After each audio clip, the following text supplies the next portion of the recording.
Sir, it's fine. Yeah, let me just ask others.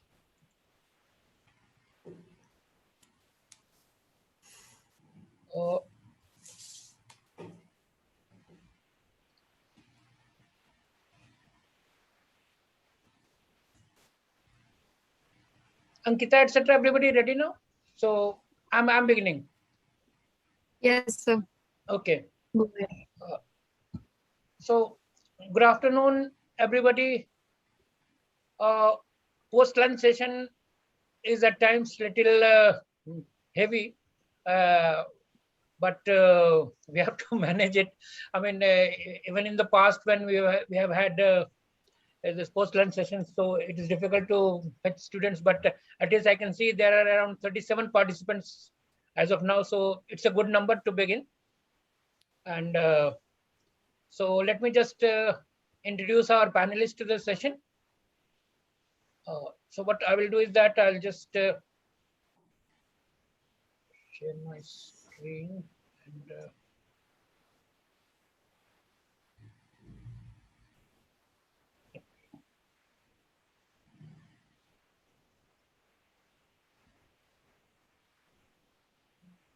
screen.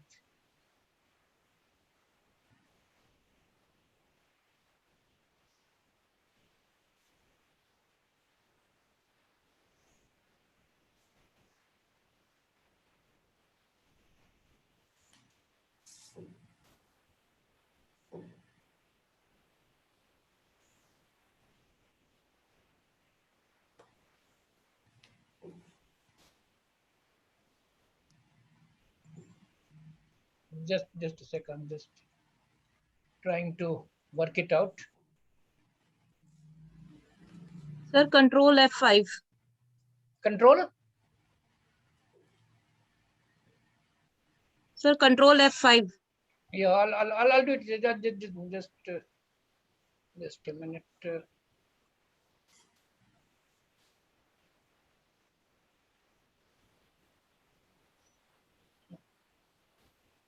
There is, I suppose.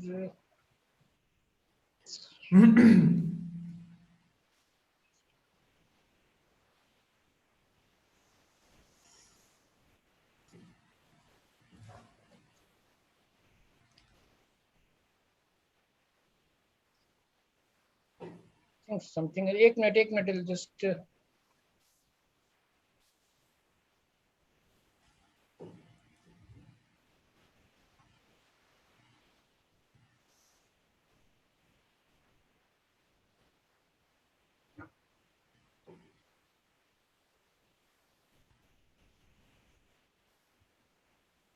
Sir, go to your PPT first.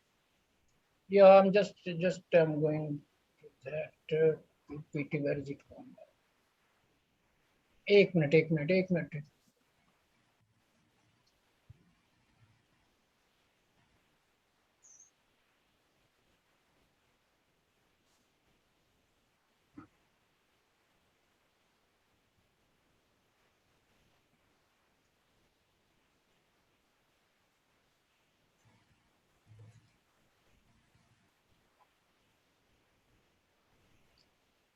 Just a sec. I will pause sharing and then stop sharing. Yeah.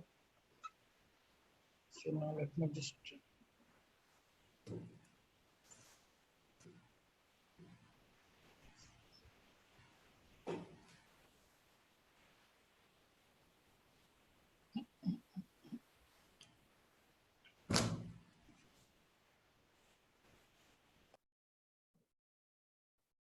Okay.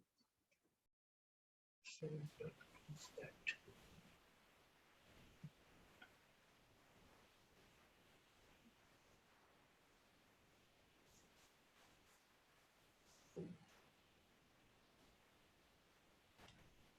So this will be.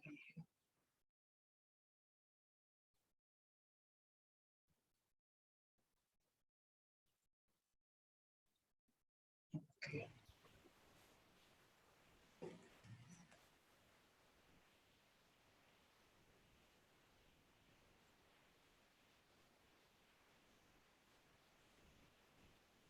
Is it all right now? Is it all right now?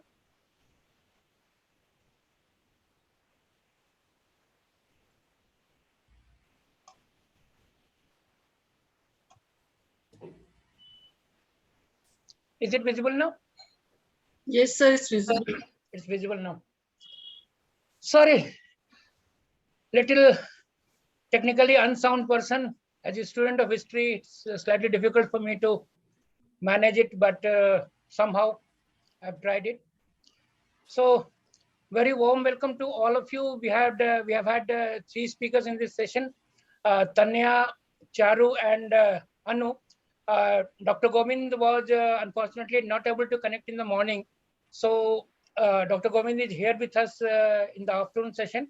And as you all know, this conference is the second one in the series of this natural and this cultural ecosystems. Last year we had a webinar on this COVID-19 pandemic, and that was very widely appreciated.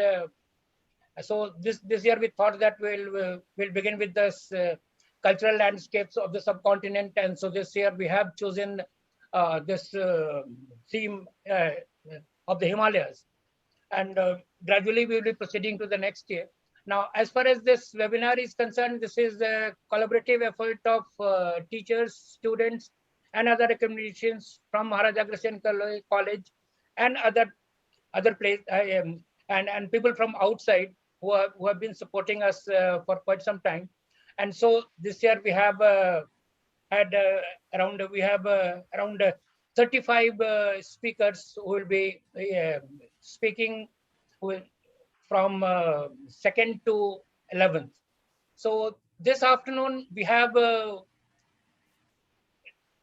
Govind Singh, and we have Tanaya Lal, we have Anu Jaidev, and we have Dr. Charu Gupta, who are going to be here and who will be talking on various topics. Now, as you can see, we have had several speakers. Morning session was also very interesting, and we hope that the afternoon session is also very just to introduce Tanaya, Charu, Anu, and Govind. First, I will begin with Govind. And as you can see, Dr. Govind Singh is an associate professor of environmental studies and assistant dean of academics affairs at Jindal School of Environment and Sustainability, OP Jindal Global University. Dr. Govind completed his PhD in environment studies from Department of Environmental Studies, University of Delhi. His PhD thesis focused on the relationship between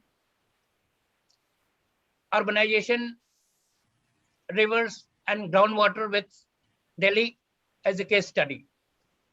Now, Dr. Govind has participated in various seminars and workshops, and as I've told you earlier, he has been with us for quite some time, and at least on 2 occasions, we have had the opportunity of listening to him. And today he's going to talk about the traditions and cultures of water conservation in the Himalayas. Now, this becomes very, very important because you see, Himalayas, as we all know, is mother to so many rivers and so many, rivulets. But unfortunately, in the hills, you will find there is a lot of scarcity of water as you go up the hill. So in that case, water becomes very, very important, and it is really imperative on our part. And you can see, as you will learn from his presentation, how he has been, how people have been conserving water and how they make best use of it. So over to Dr. Govind for this presentation. Thank you, sir. Thank you for the lovely introduction. First, I'd like to thank you and the rest of the organizers for inviting me for this meaningful event, which is actually the need of the hour, because the Himalayas are facing, like you mentioned, acute water shortage, which comes as a surprise to many of us, because given the fact that the Himalayas are known to be the source of water. Right? So if the source of water is facing water scarcity, we know that there is trouble around the corner. And that is why I have been, even though my focus remains on urban water management, I know that Delhi and other cities, at least in North India, they receive their water from the Himalayas. So therefore, you cannot work on urban water management by ignoring the Himalayas. In fact, that's where you should begin. And that's why each time, every few months, you will find me going to the Himalayas to learn about what is happening there, what kind of changes are taking place there, and what kind of research initiatives can be taken to ensure that we conserve whatever resources are remaining, are left, and ensure that the Himalayas do not run into trouble, at least in terms of water resources. So that's something that motivates me to keep going to the Himalayas, researching, learning from the mighty mountains, and sharing the knowledge with everybody who's interested to learn about it. So with that motivation, I just take a minute to pull out my presentation. I'm also facing some sort of an acute electric shortage, I would say here. So if my system stops working, I will try to get back very soon, because I do have backup, but it takes about 4 to 5 minutes to kind of come back. So please cooperate there. Let me just take a minute to pull out the presentation.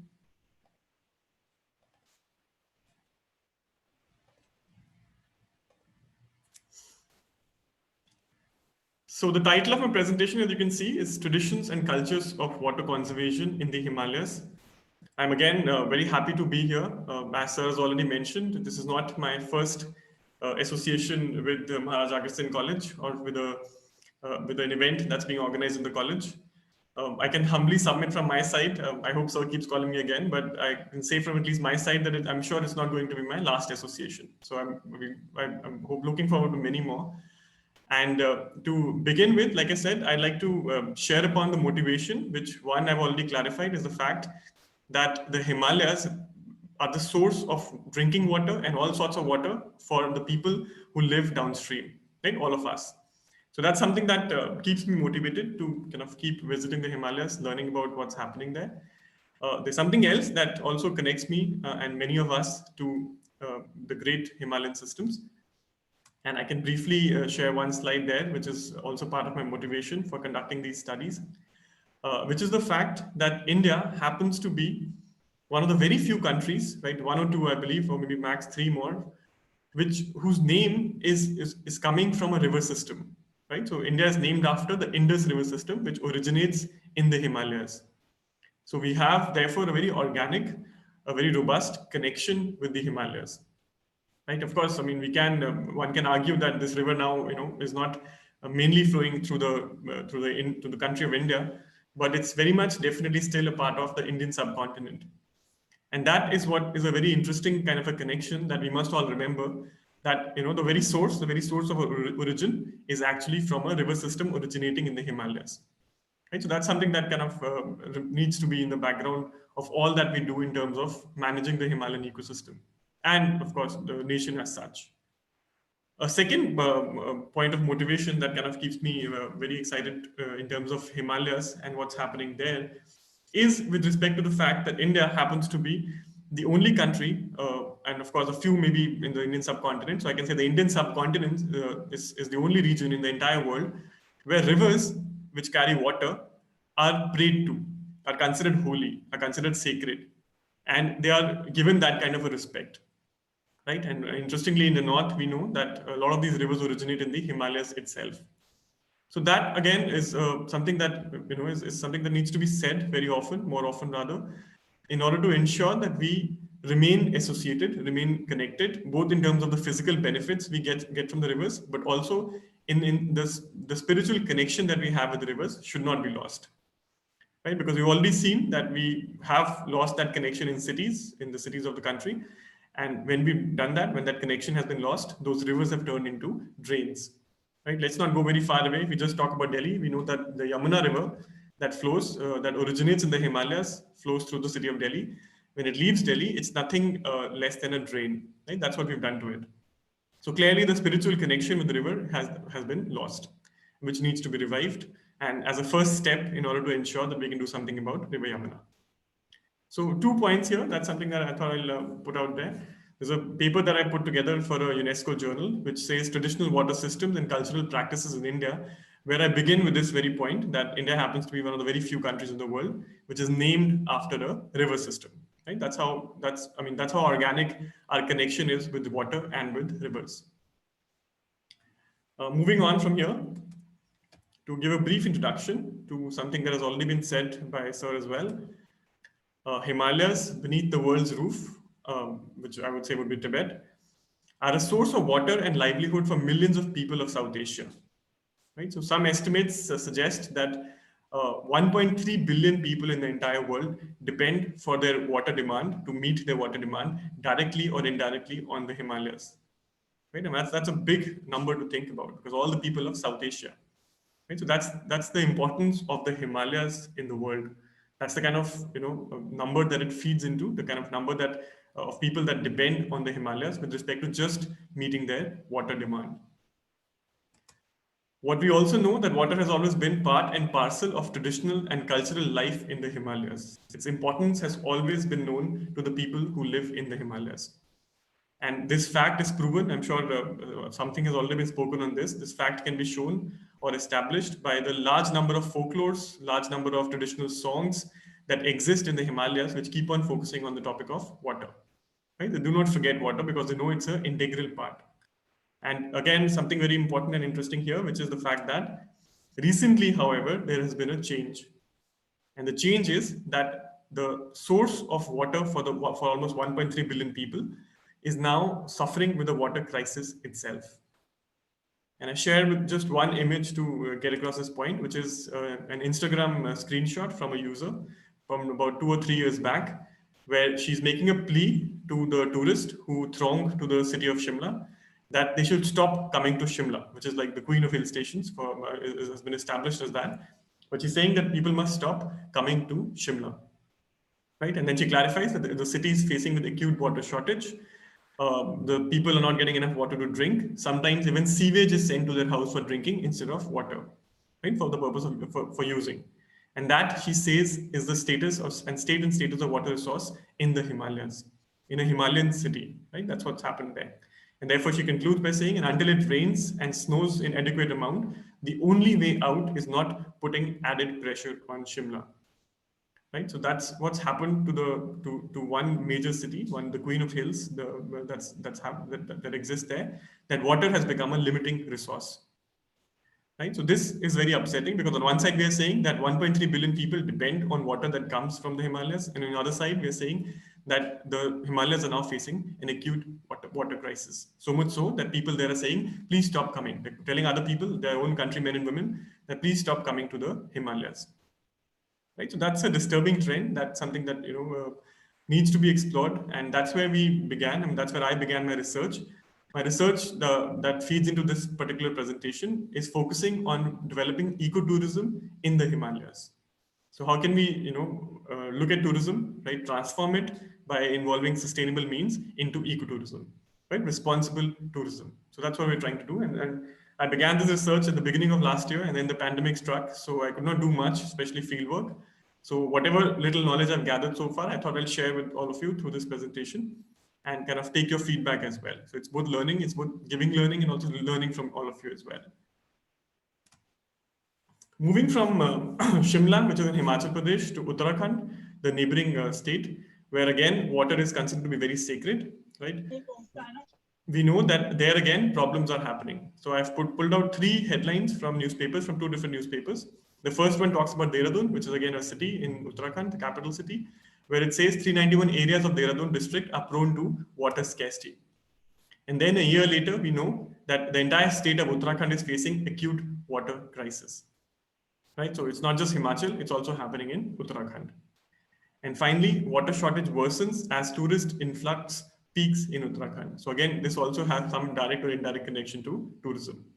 And thus our motivation to make sure that we understand what kind of impacts is tourism having on the Himalayas, and how can we convert tourism into ecotourism. Right? And that's where we began our research. That's where some aspects of traditional knowledge, learning from the people, became helpful, and something we are trying to do in order to ensure that the knowledge that the people have can be used in this ecotourism development. My focus is, of course, the Himalayas. I already mentioned that Himalayas play a large role in people who live beneath them also, which is the people of the plains, where they get their main source of drinking water and all other sources of water from the Himalayas. But I'll take you even further down south, away from the Himalayas, if you may, to a place called Maharashtra, to a state called Maharashtra, to a place called Uttareshwara Temple. Right, and I can put one quick image that I've captured from the internet. I've put the source at the bottom. So you can see what I was looking for. I was keen to find out the oldest surviving temples in India. Right? So I found this link. I'm not too sure how academically accurate it is, but it had interesting images from across the country, which talked about the oldest temples that still are standing in the country. And I found this to be very interesting and exciting because this is how most temples in our country look like. Right? So you have, if you observe carefully, I'd like to spend some time on this slide. If you observe carefully, you have a small entrance, which is how we find most temples in the country like. We have, this is of course a brick structure, and behind the small entrance, we have this large dome-like structure. And in front of this dome-like structure, we have some plain area. Right? If I break it down into terms in order to understand what they're called, the small entrance that we see, which is a very common sight. I hope all of you can relate to it. Anybody who's seen a temple or has gone to a temple would know that the small entrance is usually known as a garbhagriha. Right? That's like the small place, and inside that, if you enter, you'll find like an idol placed and kind of some maybe structures made in the wall, and there'll probably be a panditji who'll do some puja, and he'll also probably give you some prasad in the end. Right? So I love going to temples, so I very often go. Unfortunately I'm 6 feet. So each time I'm trying to enter the small entrance, I often bang my head. But like I said, I believe that I've been blessed. I mean, I've received a lot of blessing from God, so it doesn't really hurt. I still keep going back to temples and all religious institution places to pay my respect to the gods. So that's one small part of the temple, which is called the Garbhagriha, the small part. And then towards the back, you find a big structure, which is often referred to as the Shikhar.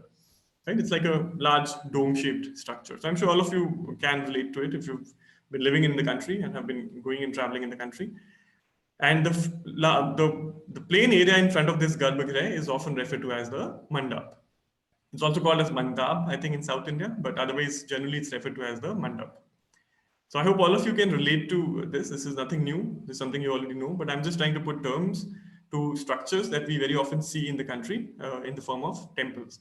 Right? So that's what we look or know temples as. And I've always been very fascinated to understand and find out that why do we design temples in this way? Is there something that we're missing? That's something that needs to be spoken about in terms of the architecture, in terms of the planning of how the temples are actually designed. Right. So, and then because like I said, I began my master's. I completed my master's in 2007, and my dissertation work that you're supposed to do, because I was a student in the University of Delhi, is focused on environmental impact assessment of big dams in Uttarakhand. So I spent almost 6 months in Uttarakhand, and then of course after that, as all of us do, as tourists, as researchers, I kept going back to the Himalayas and looking at different things, different structures that are kind of existing there. And one structure that we kind of observed that I've been very fascinated with is something that I've put in the next slide, which is this one. Right. So this I think pull out one more image. So what you see on the top is the photograph from the outside, and what you see on the right bottom is the photograph of the inside. If you enter that particular structure, these structures, this particular structure is known as Ek Hathiyar Naula. It's located in district Champawat in Uttarakhand. Right. It's believed to be constructed in the 6th century AD. So it's considered to be very old, right? Of course, we have no academic reference to put a date on it, but if you speak to the locals, that's the date that they like to put on it, right? And this particular structure, like I said, is known as, this is an example of a traditional and cultural method of water conservation, of accessing and harnessing water, and it's known as a Naula. And many of you, I'm sure, would probably know it as a Baudi. Right? When I say the term Baudi, I'm sure many of you will now nod your head because you would know what a Baudi is. This is an example of a Baudi in the Kumaon part of Uttarakhand. So Uttarakhand is usually divided into two parts. You have the Garhwal part and the Kumaon part. So this is what is popularly found in the Kumaon part of Uttarakhand. Right? So this is a structure, very interesting. And the reason why I put it out here right in the next, right after the slide of the temple, is because if you observe carefully, it will remind you, it will directly give you an insight into what a temple's architecture looks like. Right? So if you look at the structure from the outside, you find a small door, that it is always small. A Naula or a Baudi, it almost never has a big door. Right? There are many reasons for it. One is that there is a stream inside. There's or an underground water source coming on the inside. And that underground water source has to be protected, right? So human beings should be able to somehow manage to squeeze in and enter, but animals, especially other big animals, should not be able to enter it. Otherwise, it will become impure, and you'll not be able to kind of drink that water. It's a source of drinking water, right? So therefore, that's why, and for other reasons as well, because it's considered that the heat, the right kind of amount of heat will be maintained if the door is not too big, right? So that's why it's also made, the door is always small. Right, so that is what because like I said, I've been looking at these structures for almost 15 years now. And when I come to the plains and I look at these temples, I find a stark similarity, right? Because I've always been, like I said, I've always been fascinated to understand that how do temples get that architecture.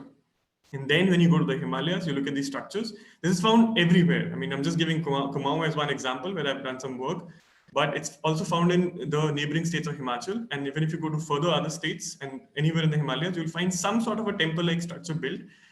Sometimes, of course, it has this water kind of harnessing potential, but sometimes it's just made on the road, right? Like a temple, which also perhaps comes from this particular architecture, right? And it is very ancient. And if you observe carefully on the bottom right screen, you'll find that you also have idols inside, right? The reason for doing that is to ensure that people consider it to be sacred. It's a source of drinking water. Right? You can't have people fooling around there. You can't have people polluting or throwing stuff there. So it has to be considered to be sacred.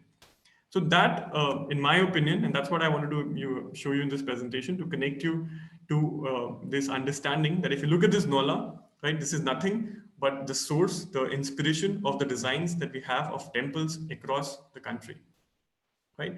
So I've shown you the small entrance, the Garbhagriha. I've shown you the inside, which is basically what is, the inside of a temple with idols and whatnot, right? But the question that you need to ask is, where is the shikhar, right? Where is the big giant thing on the top? So if you stand on the top left image, right, in front of this top left image and take 2 steps backward and you look upwards to find the shikhar, what you find is the peak of a Himalaya, of a mountain peak, right?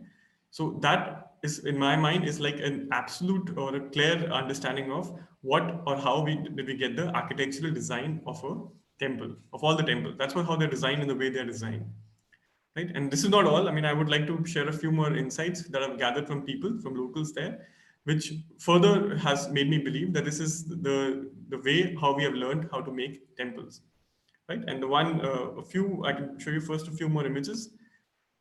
Some more of these nolas that you can see from the Kumaon region. So we can see on the top left, it's a very interestingly architectural structure made. Again, has a big giant Himalayas or a hilltop behind it. There's one more on the right, which doesn't have that hilltop, but is like an interesting structure made to again source water. Another nola. On the bottom left, I've put a screenshot from a YouTube video. The link is mentioned there. The reason why I highlight this image is to show that I'm not claiming that I'm the first person who's saying that Nolas are nothing but temples, because this video already says that Nola is Himalaya ke Jal Mandir, right? So water temples of the Himalayas. But what I am saying that I've not found anybody else say this before is the fact that whenever you see a temple in any part of the country, right, and which has the same structure that I've just mentioned, we should immediately get reminded of the Himalayas, because that is exactly what it is depicting. And that is how deep a connection India has with the Himalayas. Because each temple is like a Himalaya, because it's built on the model of the Himalaya, right? And again, to add here, I would say that all of us call Uttarakhand as Dev Bhumi, and sometimes even Himachal is referred to as Dev Bhumi. Nobody questions that. Why do we call it Dev Bhumi? What's the reason, right? So here is one more illustration. We call it Dev Bhumi because the very structure of a temple, the very idea of making a temple and how where an idol is to be placed, what does it look like, comes from Uttarakhand, comes from the Himalayas. Right? And that's what also makes them as Dev Bhumi or religious places, right? Because we've learned all of our religion from there. So a few images that I thought I'll put out there to again make that connection. But this happens to be one of the oldest known Nola that exists in Uttarakhand, is what people will tell you. It was constructed, they say, in the 13th century. Like I said, there is no academic reference that we have for this. So we do have to believe and rely on local knowledge. There is, of course, a Badrinath Ji ka Nola as well, which perhaps, again, learned from people and from the local sources there, dates back to 7th century AD. Right? So again, the idea here is that these structures predate our temples. They predate, a lot of things that we know and do. And therefore, they could very well be the source or the inspiration, design inspiration for the temples that we've made across the country and in the Uttarakhand itself. Right? Which is a very important thing, because if you understand what I'm trying to say is that our original gods were actually water. And that's very true. I mean, they come from water, and that's very true because what does a human being need to survive? Right? Even after, I mean, you may need food. You can live without food for almost 7 days or 10 days. But the two basic things that you need are air and water. If you don't get air and water for 2 or 3 days, you will not survive. Right? 70% of the human body is water. Right? And I would like to tell you that air is still out there. We cannot pollute it, but unfortunately, that's not true anymore. We can pollute the air. The air in Delhi is an example. But water is something that really needed to be protected because it's not as readily available as air, and life depends on it. So it gives you life, and what gives you life has to be something which is godly. Right? So therefore, that's the kind of respect we've given to the water resources in terms of cultural and traditional knowledge in the Himalayas. A few points here to again get across this point. So why am I claiming that Nolas or Baudis are temple progenitors? Our ideas, our designs have come for temples have come from these Nolas and Baudis, which is something that needs to be understood, especially today when we are facing a huge water crisis. So we need to realize that this is how important these structures are, which are being ignored. So first, a few points that I've gathered from the literature. So I've already mentioned similar structure, blueprint, Himalayas of the Shikhar. And it's an essential part of every village or a group of villages. And it's often decorated, these nolas, with carvings of gods, which are usually Vishnu and goddesses, right? And it's almost never Shiva. So I asked why this kind of discrimination, why not Shiva? Because Shiva is a god which is very powerful. And although Mahadev is very popular in Uttarakhand, but Mahadev is also associated with snakes. Right. So, and that's not something that is desirable around a Nola, a place where people go to get water. Right. So you'll almost always find a carving of a Vishnu there. Then again, knowledge gathered from the local people. So in Kumaon, we know that a newlywed bride is required to first visit and offer prayers at the local Nola in every village before entering the house. Right? Again, a direct connection to what a temple is, because this is also what we do. When we have a new person entering the family, when we buy a new car, we usually have a tendency or a habit to go to the temple, like get it a tilak or something, or blessings, and then come to the house. Right? This is something that already happens there and has been happening for a very long time. This is traditional there. This is not something new. This has been happening for thousands of years. We also know that the steps that are inside this Nola, this structure, usually are not random, but they have some design, some order is there, right? For example, they're usually 3, 5, or 7, and they go in that order. They're never 2 or 4, right? So therefore, there's some system in place that we're not probably today aware of because we've probably lost that knowledge. But there was some way to ensure that all these Nolas, all these structures had some similarity and had some structure, some order. According to two locals who, after great after great struggle, they would speak about this or kind of remind themselves of this because their great ancestors would have told them things. That's what they claimed. They said the steps, those steps inside the Nola, where the water kind of naturally appears, are cleaned with a special oil, which sometimes catches fire and is done on special occasions. Right, so that structure in the middle of the Garbhagriha actually resembles a mandap, which resembles that kind of a mandap structure. And they say that there is a ritual, there's a certain a crop or a certain field, certain plant that they grow in the field that is collected and usually burned there to clean it. And then when the water kind of appears, it's cleaner. Right, so these kind of references, these kind of implications are very stark. Right, that again remind us of the fact that this is exactly what we do in temples. This is how temples kind of have been culturally been thought about. A few more quick points, and then I think I'll move to the key part and then the conclusion. I won't take much time though. What we also know is that special prayer gatherings takes place around the Nolas in all of Kumaon, right? Which takes place either at the village level or at the family level. For example, if a child is born in a family and the namkaran has to be done, the child has to be given a name, right? This usually happens near a Nola, right? Which is a water harvesting structure that looks like a temple, right? And all gatherings in the village, all important gatherings, discussions very often take place around this Nola. It gets more interesting. We found that there are specific tree species which are to be grown around in the catchment of these Nolas. So what is essentially a Nola? Now we know it's basically groundwater which has come on the surface, right? And suddenly, and because it is accessible for drinking, so people have covered it with traditional structure. There are no new Nolas right now. All these Nolas are constructed hundreds of years ago, right? People, in fact, are losing the technology and the knowledge of how these are constructed as well. The India Water Portal has recently made a video of the last person who knows how to make a Nola. right? That exists now. That's how kind of alarming the technology, the rate at which we're losing this traditional knowledge technology is actually happening. But one more key point here, there are specific tree species that are being grown in the catchment of these nalas from where the water source is coming. That's known. I mean, that people do that. I mean, out of it, they kind of work on that. So when I first heard of this, the first thought that came to my mind was, that these have to be sacred trees. Another thought that's always gone in my mind is that why do people consider some trees more sacred than other trees? And the immediate name that comes to mind is that of the peepal tree. Right? In fact, I've had people who've told me that peepal tree is very sacred because it gives oxygen both during the morning and during the night. Right? Now, as an ecologist, I must go and stop them because that's nonsense. That doesn't make any sense. But as an environmentalist, I find that these people are very often saying this to defend the tree from being felled. Right? So there are some people who are coming who fell peepal tree and they're saying, look, it's a very important tree. It gives oxygen even at night. So don't cut the tree. Right? So now as an environmentalist, it's not right for me to at least go and check that person because even though he's scientifically incorrect, right? But he's speaking it for some purpose. So I've kind of taken these people on the side and then explained them that look, what you said was wrong. Although I understand your sentiments, but peepal tree does not give oxygen. No tree can do that at night. That is not how it works. So it may be giving much more oxygen than other trees. That could probably be scientifically proven, but the fact that it gives oxygen at night is not true.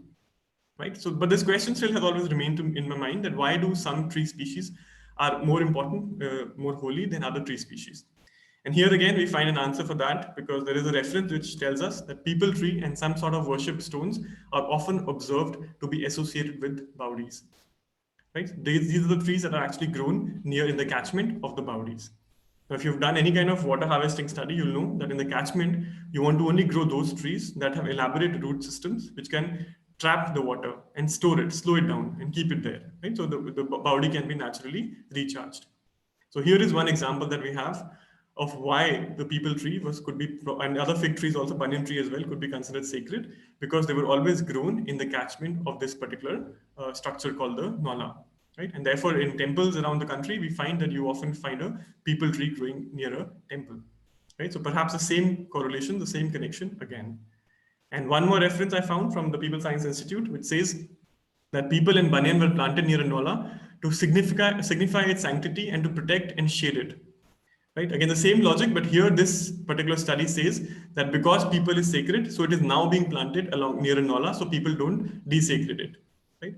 But I can, in the first reference you can see, and I can change this to the other side as well, that perhaps peepal and banyan became sacred because they were grown close to a Nala, which is something that we now know resembles that of a temple.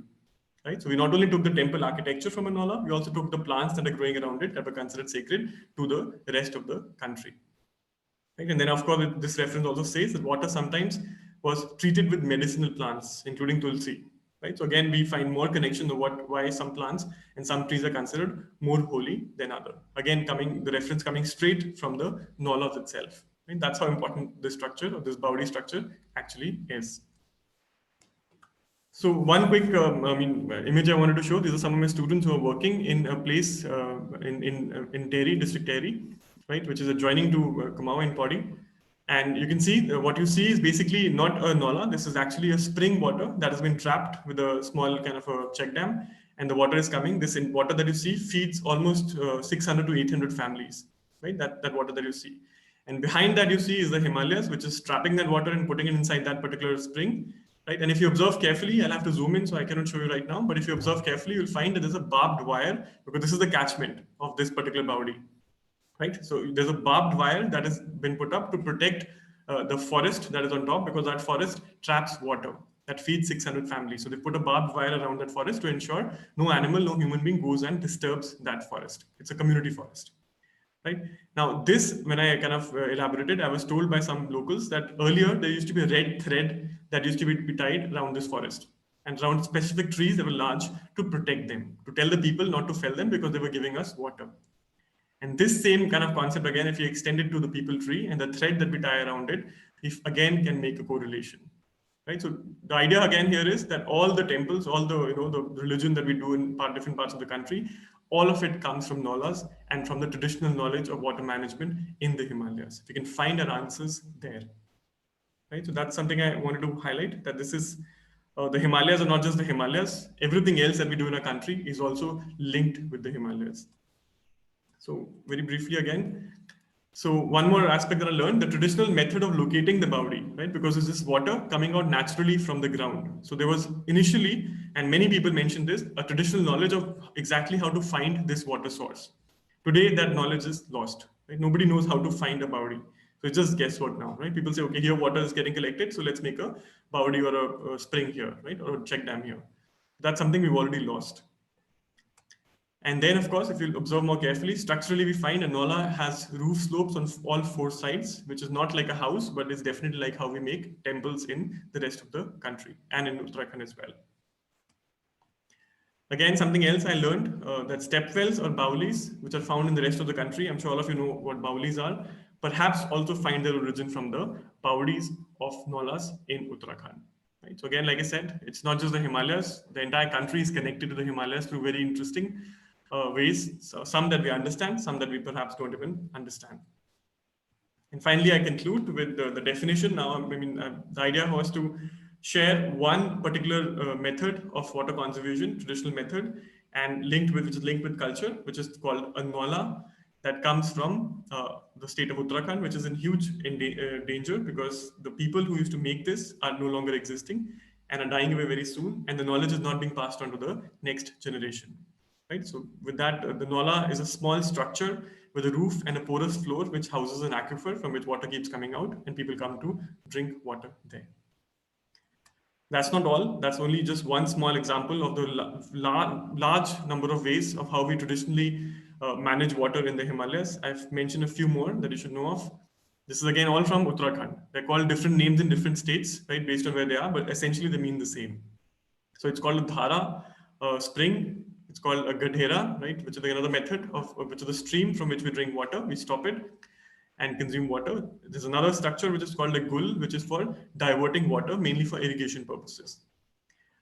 There's also something called khals or chals, which is a pit for rainwater harvesting that you make on the mountain top. So it stores all the water and recharges the mountain, and the springs then get recharged to bring the water to people.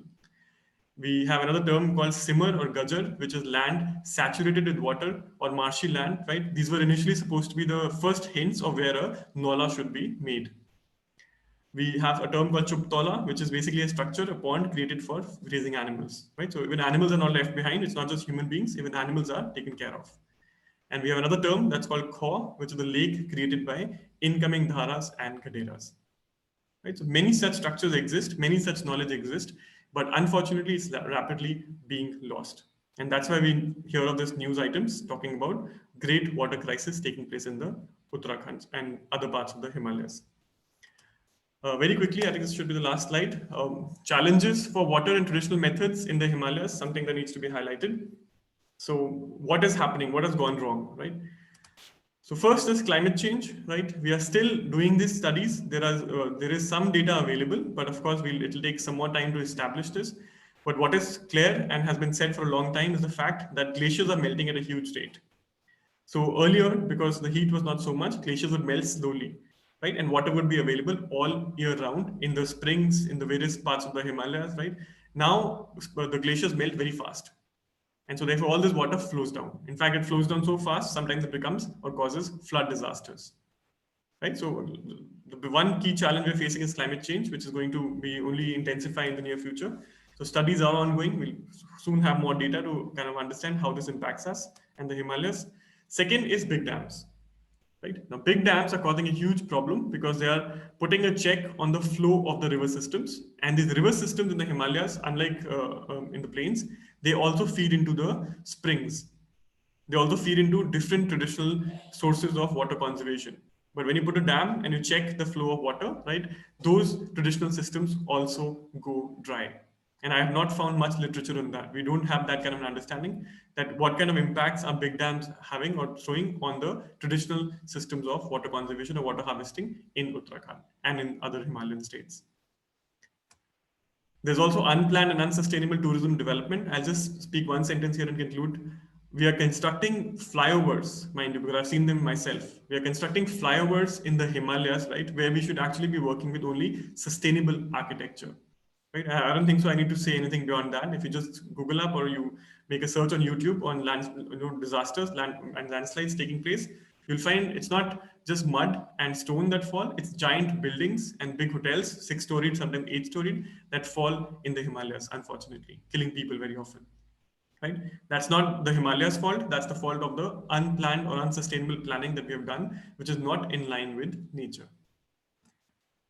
We also are now looking at mass scale migration and misplaced consumerism taking place in the Himalayas. So television and the internet has reached there, which has exposed the people there to all sorts of technologies and all sorts of things which are not available in the Himalayas.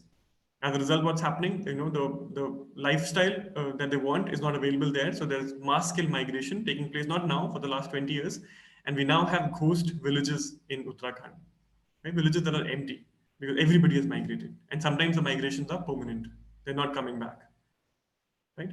So that's again something that's very concerning, because with migration you also lose traditional knowledge, which is never going to be returned to that place again. So again, something that needs to be checked. And again, finally, a last key challenge: nolas or baudis that I've just shown you versus the null or the tap.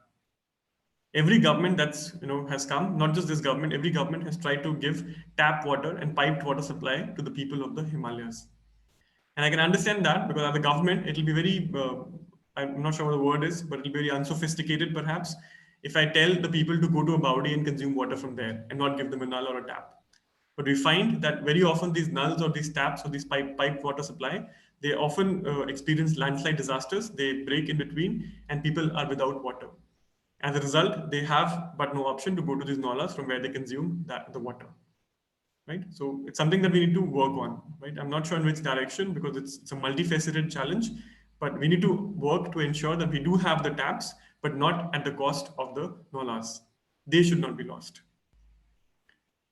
So some quick solutions I think I can just share. One is that we need to work to do some sort of reverse migration. And the small initiative that I have taken in that direction through research is to develop ecotourism in Uttarakhand.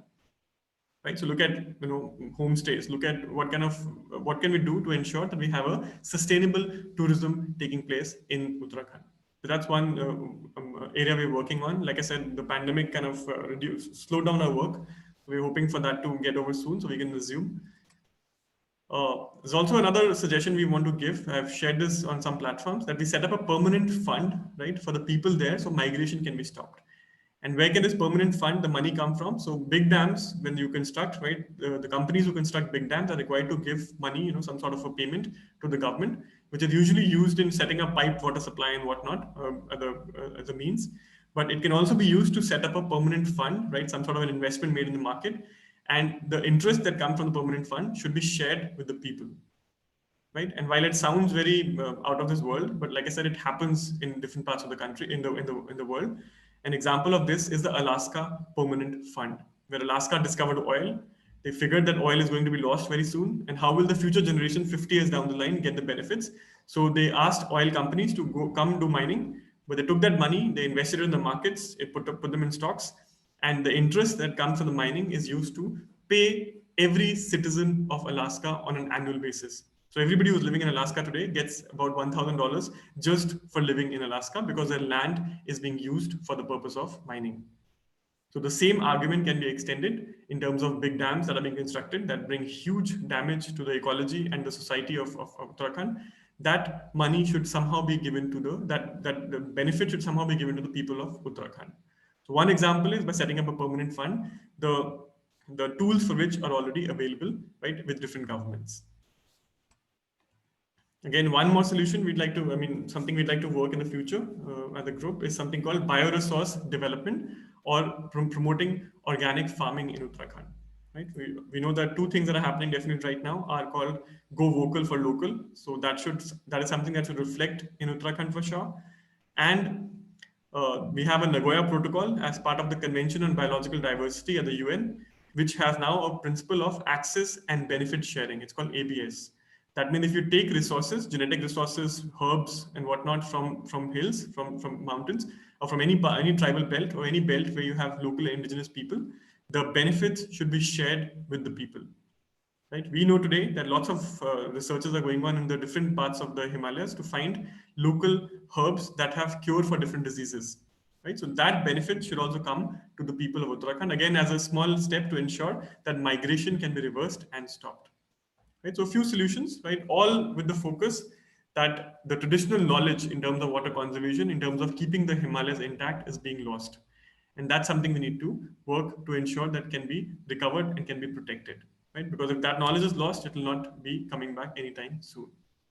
So I think with that, I'd like to conclude with a small folklore song that is often sung in the Kumaon Himalayas, which says "Thando re thando, mera pahad ki hawa thandi, pani thando," which means cool or cool. The air of mountains is cool, and the water of mountains is cool. But on top, you see a sight, a very sorry sight from Shimla, where you have people who've queued up, just like we see this in Delhi sometimes, with buckets, and there's a water tanker that's come to feed these people, right? And I'm sure there must be a traditional water harvesting structure close by, but that is being lost at an alarming rate. So with that, I'd like to conclude. Thank you very much. Any questions, I'll be happy to take. We would be taking up questions towards the end of the session. This is what has been the format. So could you please stay till the end so that we can take up all questions simultaneously? Surely, sir, we'll do that. Thank you. Thank you. So could you please stop your presentation? I'm just doing that. Yeah. So it was indeed very fascinating, and how a very small thing in our surroundings. We all go to temples. We all use its various services. We go and worship gods and goddesses, but many times we do not bother to see as to what are the other factors, or what are the other features which a temple has. And I was actually very, very fascinated by virtue of being a student of history. At least I have some understanding of the temple structure and how important water has been there. I mean, it has been a tradition in almost all temples all over the country to have a storage space for water. Step wells, obviously, you all know that whether you go to Delhi, the scarce region where you have very little rainfall, or there is scarcity of water, say Delhi is there and Haryana is there, Rajasthan, Gujarat. I mean, huge number of step wells you'll find. And in the hills, yes, it was, and it is in fact very, very imperative to conserve water, or else obviously the type of things which we have seen in what Govind has told about Shimla and then about Dehradun. I mean, even I found it very, very disturbing when people there with folded hands said, don't come to us. I mean, in India, we say that Atithi Devo Bhava and we welcome everyone. But you see, the people were forced to say that. So that is something that is a very, very, you can say, a disturbing feature of our environmental environment and development, how we have in fact used our water resources and other resources also, for that matter, be it forest resources. We have massive landslides, we have all types of things. Thank you, Govind. You have been very, very wonderful, and you talked about Nola in a very, very intense manner. And then you also talked about the importance of trees, especially about the people and the banyan, and why they are sacred and why they are, planted near the temples. Obviously, the main reason which, as an environmentalist, you cited was definitely that how to conserve water, how to hold the soil, so that these two trees are they are huge trees, and in fact they hold the water. So soil erosion also is stopped by virtue of that. And obviously it gives a lot of shade also and stuff like that. So people, when they come to the temple, they need some time to relax, or some place to relax. Then definitely you talked about other methods of water conservation in the hills, that is the Dhara, Gadara, Bull, Sinar, and so many others. So all these things you have in fact dwelled deep into it, and in like you have been telling that you go back to the mountains quite frequently. So obviously, I mean, there must be something which must be pulling you there. So I mean, and this is what is exhibited in your presentation here. And then you talked about the challenges which are there as far as the hills and mountains are concerned, especially the Himalayan, very fragile zone. You can see what has been happening in the Badrinath and Kedarnath region, and then you have this Tehri Dam issue. I mean, why people are crying so much about it, and then the recent this Rishi Ganga project being washed away by this glacial burst or whatever. So big dams is a major problem. In fact, it holds water at some place, but then it dries the river. Like what you said that just Delhi, in Delhi we have this river Yamuna, which is almost a dead river. It is like a nala. And like what Manoj Mishra once used to say, and he keeps on saying that river has a life. If the river does not flow, it is not lively. It does not have a life. So rivers must flow. So if you check the dams, if you check the flow of water, then what happens to the river downstream and what happens to the people? So it is very important for all of us to look at this whole developmental model and see that water is conserved in a very, very nice fashion. And obviously this the problem of what you have pointed out in case of the Himalayas, especially in Uttarakhand, this ghost villages and stuff like that. I mean, a lot of people just migrating because there is scarcity of water. There are not too many amenities, opportunities. So, I mean, a lot needs to be done. And then you also talked about this permanent fund. That was very interesting. And in fact, I had read it somewhere. But yes, if a permanent fund sort of a thing, what we have in Alaska is in fact replicated in places of Uttarakhand and in other places, all eco-fragile zones, for what we call. I mean, we extract everything out from our Mother Earth, and then we just leave it barren. So, I mean, it is very, very important for all of us to think on these lines. So, with this, I thank you very much for such a wonderful presentation. It was very, very intense. It was a micro-level study, and we would, in fact, in future, love to call you once again and many more times. And this was definitely what you said, that this is not definitely the last time when you are going to be with us. We will take your services, we'll take your expertise, and we'll try and propagate it among students as much as possible. So with this, I thank you very much. I would request you to please stay put till the end, so that when the question answers are taken, I'm sure many students will have, and many other participants will also have many queries. So thank you very much, Govind, once again. Thank you, sir. And so now we move to the next participant, and the next participant is your Tanaya Lal. So Tanaya Lal, just a sec. Tanaya Lal is a design strategist and researcher, currently graduating student of Strategic Design Management from National Institute of Design. She describes herself as a design generalist with an interdisciplinary mindset. While she started off her professional journey as an architect, she branched out to explore the power of design beyond the built, which led her to finding her interest in intersection of design and business. The learning and experience have helped her shape her sensibilities to use design as a tool to create systems, services, and experiences. Tanaya, we have seen her as a small girl, and now she has graduated, and she's here before us to present her case. And she's going to talk on exploring the ecosystem of the sustainable livelihood, mobility by and for rural women in the Kumaon region. So over to you, Tanaya. You please move ahead with your presentation. Thank you so much, and it's a pleasure being here. This is essentially home turf for me. So without wasting too much time, I'll just quickly go on to my presentation, and I'll share my screen.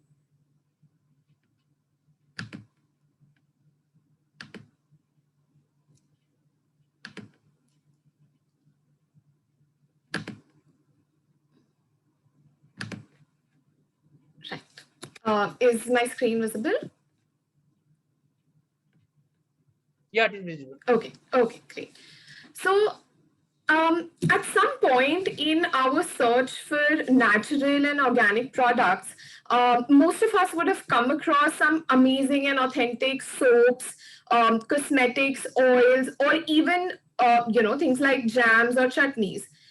What we often don't know is the story behind these products and the secret to them being as good as they are. They're women made in the Himalayas. Good afternoon, everyone. It is my honor and pleasure to be a part of this esteemed panel. My name is Tanaya Lal, and I'm a design professional. While my journey into design started with architecture, I diversified my skills as a designer when I joined National Institute of Design for a master's in strategic design management. So essentially, we're design generalists at the intersection of design, research, and business innovation. And in general terms, design is thought of as an aesthetic profession, or the whole concept of design is restricted to aesthetics. But as design strategists, our domain expands to use design knowledge to craft experiences, to craft business models, organizational processes, services, and even social innovation. One such project for which I'm here to speak about today. So one such project that I was fortunate enough to be a part of was in 2019, when our cohort of students from Strategic Design Management at NID was invited by the government of Uttarakhand, specifically the Chief Development Officer of Almora, whose team is working towards the Integrated Livelihood Support Project, or the ILSP, which is a program funded by the IFAD, a UN organization, the International Fund for Agricultural Development. And it aims to reduce poverty by enabling rural households to take up sustainable livelihood opportunities integrated with the wider economy. So it tries to look at agriculture and non-agricultural activities to provide growth to the rural economy. Now, our role in this project was to understand the working of the program in the district of Almora and suggest a design framework to uplift the initiative. Through the course of the 8 days that we spent on field in rural Uttarakhand, we did an on-field inquiry consisting of various enterprise visits, discussions with producer groups and farmers, understanding the lives of the rural people and the agricultural ecosystem. And it helped us get a hands-on understanding of the functioning and the ground realities. Our interaction with the villagers, entrepreneurs, NGOs, government officials, and policymakers helped us uncover some interesting insights about the life and economy of rural Uttarakhand. And through this platform, I would like to share some of these critical observations and my experiences in exploring the ecosystem of sustainable livelihood movements by and for rural women in Uttarakhand. So Almora, which was my field of study. So Almora is one of the 13 hill districts in Uttarakhand, and it falls in the Kumaon division. It has been a hub of culture and history and has a strong identity as a cantonment town since the days of the British. Agriculture is one of the main occupations, and according to the 2011 census, Almora has a population of 35,000 plus, of which 18,300 are males, whereas 17,200 are females. And what's also interesting to note is that the female literacy rate in the district is around 84.21%. Agriculture is one of the main occupations in Almora, and they grow nutri-cereals, red rice, indigenous pulses, ginger, garlic, coriander, fruits, honey, pahari aloo. And despite the variety of harvests, the hilly terrain results in fragmented land holdings and limited farm produce. And there is also uncertainty because it is a rain-fed farming process, and it sort of proves as a threat to the sustainability of the agriculture practice. There is no assurance of consistent income from farming, and every household essentially needs to support it with other activities, which is also a reason why more than a third of the population of Uttarakhand's rural hilly areas have migrated out in the last 2 decades in search of better livelihoods. So they work in urban centers in Uttarakhand, whether in Dehradun or Nainital, or they move to bigger cities like Delhi or Bombay, leaving behind the women and the elderly to take care of the family-owned agricultural fields. So the migration has severely impacted the rural economy and also created major shifts in the demography of the area. in terms of the future, the youth also do not aspire to carry forward agriculture as a livelihood, and they aspire for better lifestyles, move out to the cities, and pursue modern careers like engineering, medicine, or even tourism, which leaves women to take care of the fields and the households, and a lot of overburdening of responsibilities. Even men who haven't migrated are rarely seen being involved in agricultural activities, which is why these are actually the super women of rural Uttarakhand. They're juggling the many roles of caregivers, of doing agricultural activities, being part of cooperatives and SHGs, and are also constantly looking for ways to grow their income through non-agricultural activities like crafts or tourism. Programs like the ILSP, or the Integrated Livelihood Support Project, attempt to extend support to these farming communities, particularly the women, by organizing them into federations and producer groups. And since women handle the primary agricultural activities, they form the backbone of these federations. They're imparted training for better agricultural practices, other skills like like cattle rearing, etc. And also they learn bookkeeping, run federations, and even initiate new product innovations. So these are images from one of the enterprises run by ILSP, where they're making jams and chutneys. And you can also see they have bamboo products which have been made by the local women as well. Now, the ILSP retails through a brand called Hilans, and upskills women to be able to convert local produce into jams, chutneys, squash. And the images here actually show the ILSP bakery located in Hawalbagh in Almora, and they produce bakery products like pastries, cookies, and cakes, and retail it through enterprise outlets and an initiative of ILSP called, which is a cafe called Hodaju in one of the malls in Uttarakhand. So being a part of these federations, they also attend regular meetings. This gives them a chance to come together, voice their concerns about issues faced in crop yield or other activities of the enterprise, and even suggest what can be done better. So the images here are actually from one of the meetings we got to attend, where the accounts of different federations were discussed, and we also saw women taking center stage in terms of suggesting what are the new activities their enterprises would like to take up, or how they would like to do things differently.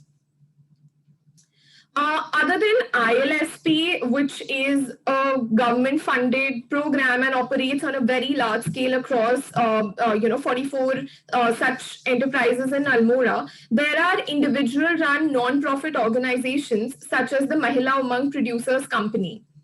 So the Mahila Umang Producers Company has different divisions. So they're also doing, they do knitwear, they are producing jams and chutneys under the name of Kumaon, and they also are packaging and selling agricultural produce under the brand name of Him Khadya. And these are some of the images from Umang. And one of the interesting things that organizations like these do is to actually get the story of the rural woman across. So if you look at any of the knits that Umang produces and sells, they have they have a very interesting tag where they talk about who created this product, and they name the creator. In this case, it's Maya Negi from a village in Uttarakhand. And this sort of helps the end user to connect to where the product is coming from and who is making it, and how every purchase of any such product impacts the livelihood of rural women. We also met someone called Sunita ji, who who is a part of the Umang initiative, and she trained on the job and now leads the manufacturing unit for Umang located in Ranikhet. What is interesting to note is that she has diversified her income sources by creating her house into a homestay, which she lets out seasonally with the help of Umang. And she even represented Umang at an international conference, and she was very excited to tell us about that. So opportunities like these have given women a platform to grow, to travel, and to learn, and to become confident of handling their own finances and in fact generating income. We also had the chance to visit Himadri Hans Handloom, and this is an initiative of Hans Handloom, and it's a sort of CSR activity for them. But this particular manufacturing unit is an all-women's unit where they're working on preserving the traditional weaves of Uttarakhand, and the company then retails it across India and also abroad. And these are some of the pictures from there where we can see women working on traditional weaves and crafts of Kumaon, and even preserving traditional art forms like the airpan. Similar to this, we all may be familiar with the luxury personal care and cosmetics brand called Forest Essentials. So the source of these products is not too far from Almora. Forest Essentials has its factory in the remote village of Lodsi, Uttarakhand, which manufactures soaps, uptons, and cold press oils, all processes which are actually labor intensive. So the local rural women, in this case as well, make up a majority of the workforce. And the brand also sources raw materials from local organic farms, again, supplementing the income of these rural households. And essentially what products like these and brands like these do is that they create economic opportunities and ecosystems for growth and development of rural women.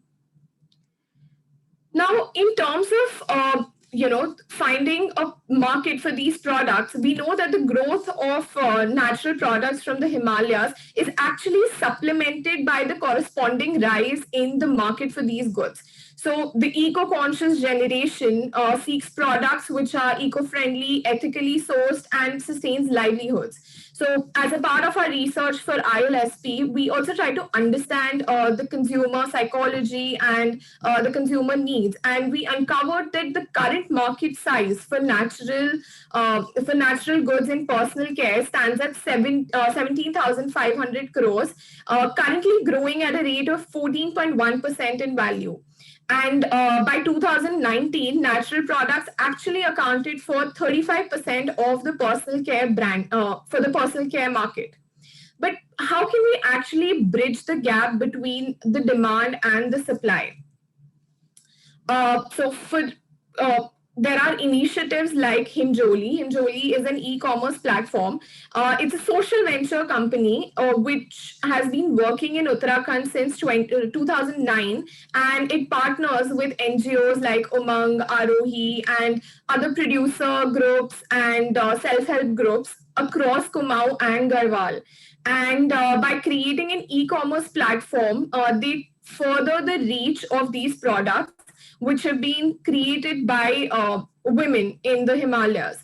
And it, of course, directly helps to increase the livelihood opportunities by creating an urban market for the local produce and craft. So what does this mean what do all of these new opportunities mean for the rural women in the Himalayas? It essentially means that they get to lead the change, they get to aspire for better livelihoods and lifestyles, and they're passionate about preserving the ecosystem and the local economy of rural Uttarakhand. The women are enterprising, enduring, and optimistic, and these movements are sort of creating a platform for equality, the sustaining rural economy, and they're also trying to create opportunities for women who have been left behind while all the men have migrated. So that was my take on my experiences. That was me sharing my experiences from Almora for you. And that's about it. Thank you.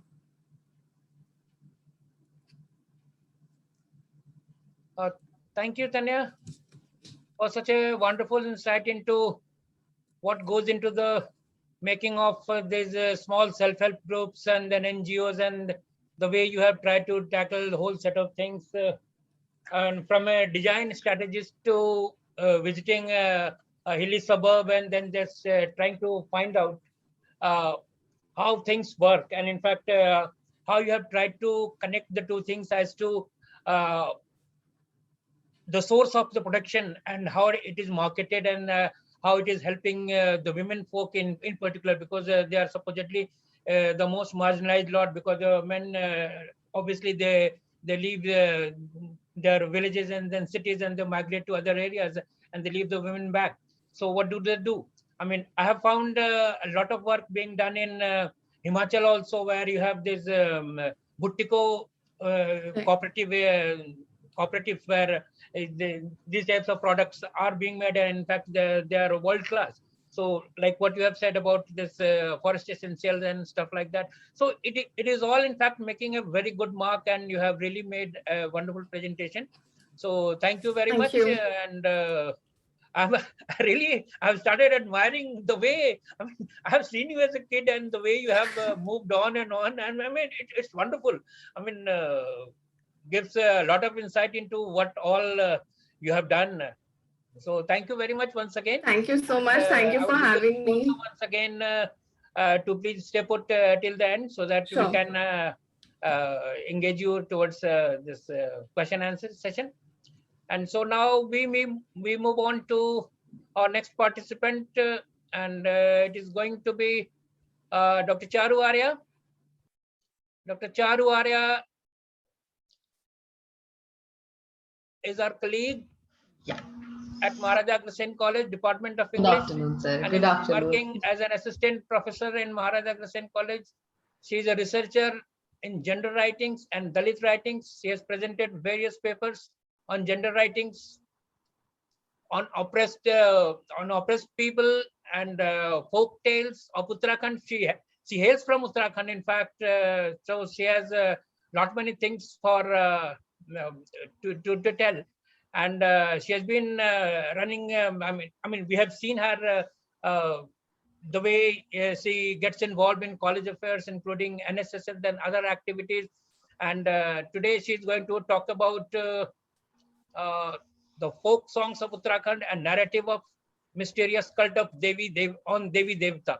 So this is actually going to be a very, very interesting session because she hails from Uttarakhand. She has at the back of her palm everything. She knows, she has felt everything. So probably it would be very interesting for all of us to experience the first-hand experience from Dr. Charu Arya.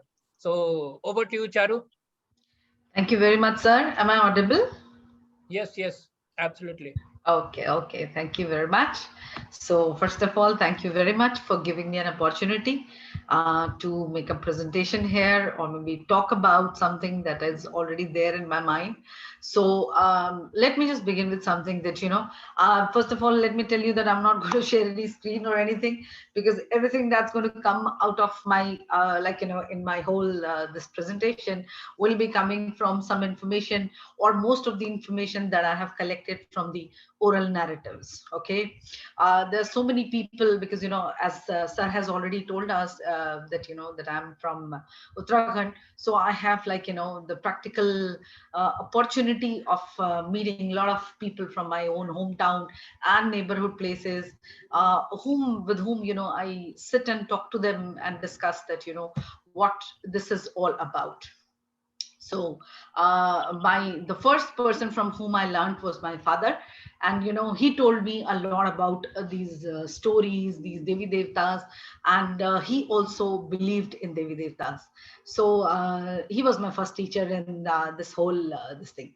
Now let me just go ahead with the the basic thing is that When we are talking about narratives, when we are talking about, say, folk tales, when we are talking about these stories, okay, we just move into the world which is more mysterious.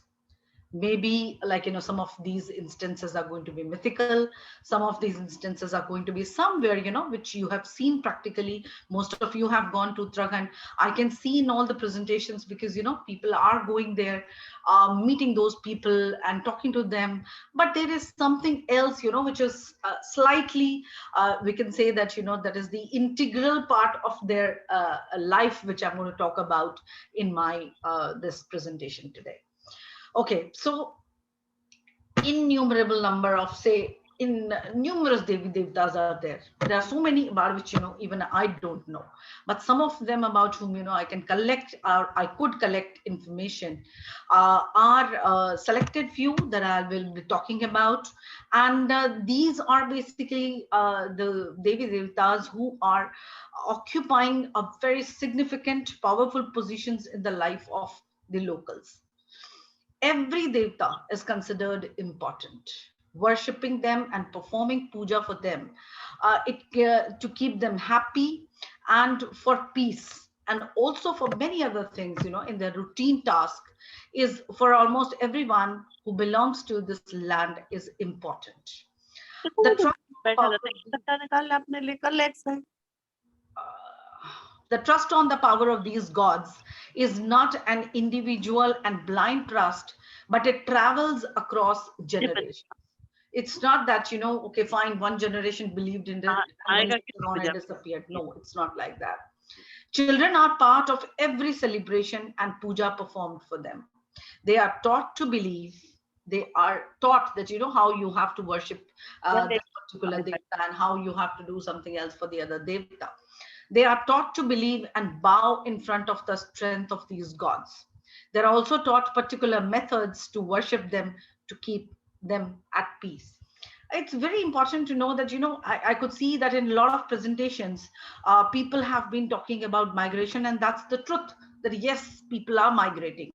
But there is something that I just want to tell you, which is something hidden, but still, it has to be discussed, is that, people who have migrated from Uttarakhand, they have shifted to urban areas, living in posh cities, posh areas. Still, all of them believe in these Devi Devtas.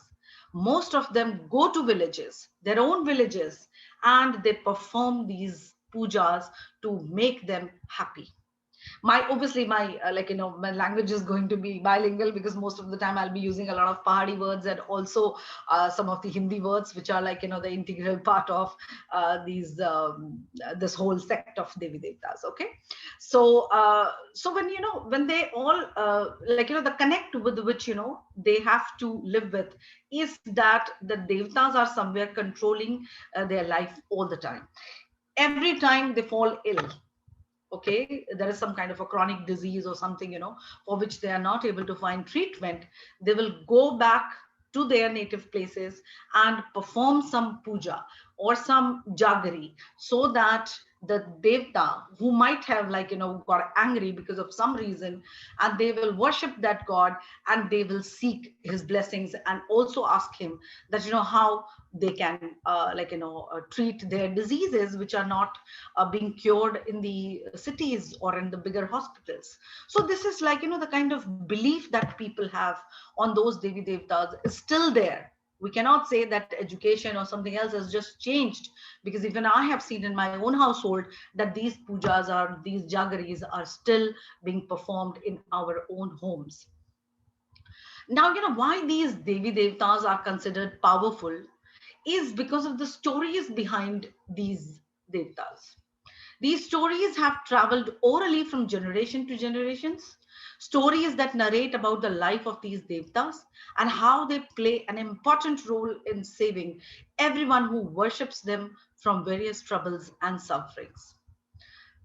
Let's look at some of the folk tales which are behind these Devi Devtas, and then I'll be talking about something else. So one of the very important Devta, about whom you have already heard in some of the presentations, I think yesterday also, and even today, like, it's about the temple. In the last presentation, he was also talking about the temples. So there's a very famous temple of Golu Devta, which is in Chittai. It's the largest temple. And Golu Devta is also known as Goel Devta. Goel is a Pahari word. So this Devta, he has a different, story behind him. He was there was a king who had 7 wives. 6 of them were not able to give birth to children. And then the 7th wife of that particular king got pregnant. Other wives, because they were jealous, because now they knew that, because she is the 7th wife is going to give a child to the king, so automatically she is going to be more loved or beloved to the king. So all these 7, what they plotted was, as soon as the child was born, what they did was they just hid that child somewhere in the cave, in the corner, and then they and they put a stone in place of that child.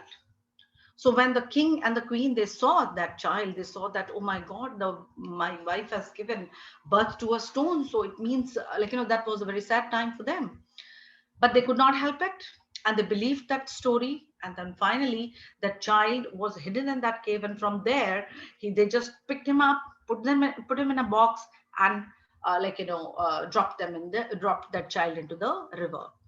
The box floated on the river, and there was a fisherman who found it, and he brought up the child as his own son.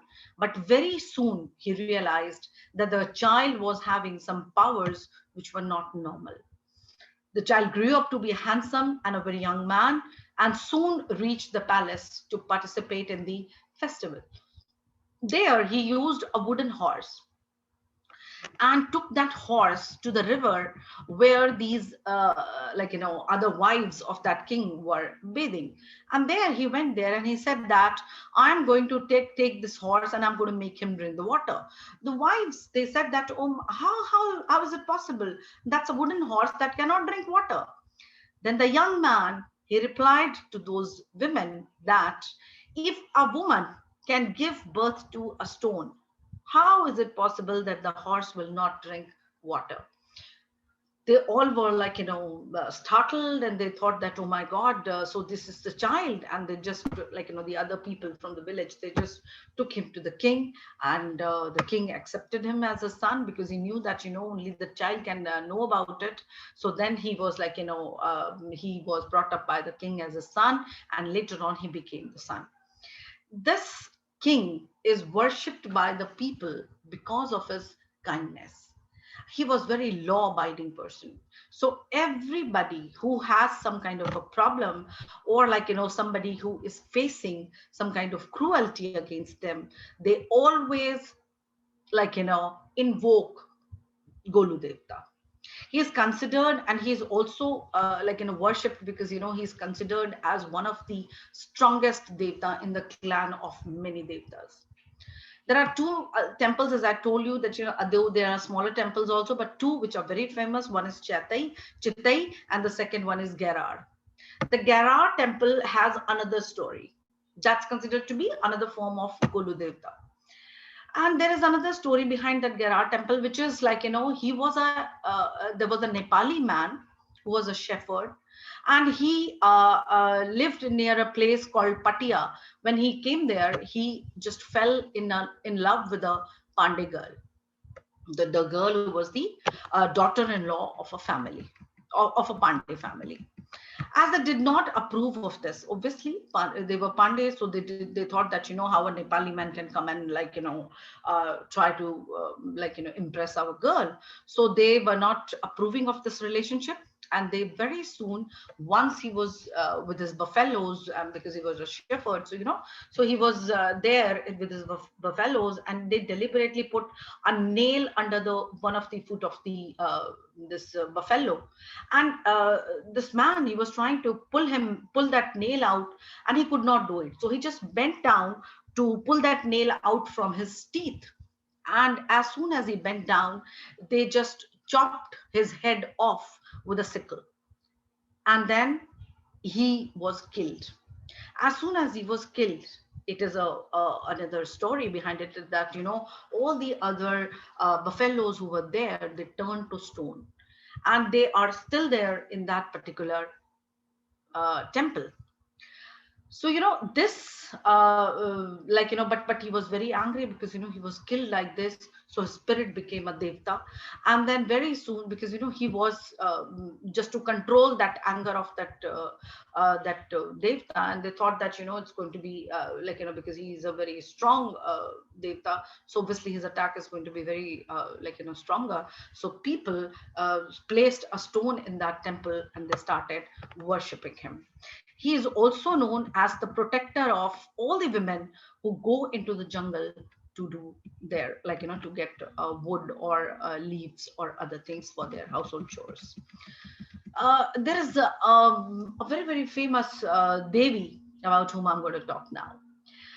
Normally, like, you know, there are so many Devis, but I'll be talking about 2, 3. One Devi about whom, you know, all of you have heard is Nanda Devi.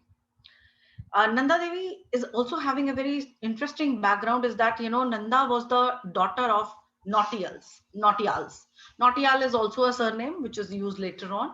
And but these are the like, you know, one of the like, you know, sort of community.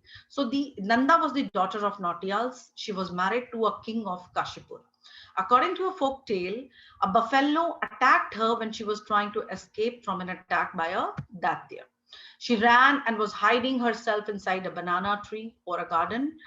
Later, a buffalo was sacrificed in the temple of Nanda Devi, because that particular time that buffalo just followed her, and he was, like, you know, because agitated, and what he did was he ate all the leaves of that banana tree or that forest, and he just, like, you know, shattered it, and she was caught.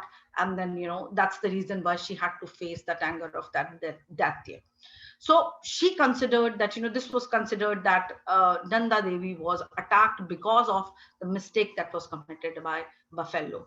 So that is the reason why there were times, you know, when buffalo was sacrificed in the temple of Nanda Devi.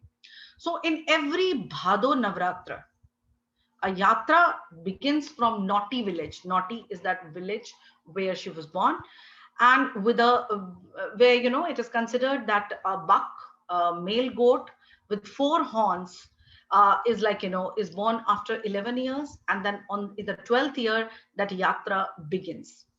And people just go with him, follow that goat, and then, you know, it travels to different places. After that, after traveling to different places, finally that crosses a place called Rupkund. Rupkund, you must have heard, because most of us that know about it, is that, you know, that is the place where, you know, a lot of skeletons are still there in that Rupkund, and it is the research is going on that, you know, why these skeletons are there inside that kund, because, you know, that's not a kind of a skeleton of the normal height and leg, like, you know, the size of foot, or the skull, which is normal, or which is, like, you know, something which is similar to the Indian. So it means that, you know, maybe there were people who were hiding inside that like, you know, that Rupkund, might be during World War or something, you know, and they were just killed there, and their skull is still, or their skeleton is still lying there. But then that goat crosses that Rupkund, also goes to Nanda Devi Shikhar, and after that it is considered that the goat moves ahead and people just turn back, because after that the goat disappears. So that's another story about Nanda Devi, and she is worshipped there. There is another Devi who is worshipped, and she is known as Jiarani. Jiarani is also having a temple at Ranibagh. And according to a folktale, again, she was once taking bath at the Gola River, and she spread her colorful ghagra on a huge stone when she went for the bathe. She was a wise queen. While taking bath, she was attacked by few men because she saw her. They saw her and they just went to attack her. Just to protect herself, she ran from there, and from a secret cave, she went to Chorgali. No one saw her after that. Later, her temple was established where she left her colorful ghagra spread on a huge stone. And even today, that stone is there in front of her temple. Her jagar is to worship her is performed every year in the day of Makar Sakranti in her temple at Rani Bagh. Okay, so it's deliberately done on the day of Makar Sakranti. Though there are many other Devi Devtas, and there are many other temples of Devis which have been set up at various places like Kot Bhamari and Kot Bhamari Mandir at Garud and Nana Devi temple at Nainital. Another Devta, a significant Devta about whom I'm going to talk about is Ganganath. Ganganath is considered to be like, a man who was an architect, a very expert architect, was like, very good in making this, this house and other things. He came to Gorakhnath, and being a fantastic architect, he kept on traveling to different places, and finally he reached to Dwarahat. It's a place which is like, 1 or 2 hours distance from Ranikhet. So, and I keep on going to Dwarahat also. So he fell in love with a Brahmin childhood widow called Bhana. Bhana was a Brahmin girl. With the purpose of teaching him a lesson, what the people from the Bhana's family, the Brahmin family, what they did was they just pushed him into the mill. And there he got wrapped in that mill and pressed under it, and he was killed there. He is also considered as Devta who protects women. There are many other Devtas who are called Bhamar, Noling, Nursing, Latu. All these are different, like, variety of, like, you can say that, different sects of Devtas or different Devtas who are worshipped for different things. There are some, there are some particular Devtas about whom, I'm just going to say a few lines. Is like, one Devta who is called Bhairav is considered to be a Gana of Shiva. There is a Bhumiya Devta who is considered to be the protector of land. Katyur Devta, who was a soldier in the court of Gulu Devta. And so he is also considered and worshipped as a warrior and protector. Okay, I have already told you about Gulu Devta. Narankar Devta are the incarnation of Shiva. There is one more Devta who is called Khoya Devta. Khoya Devta is considered to be the guard, the one who guards everyone's house, whoever is going to worship it.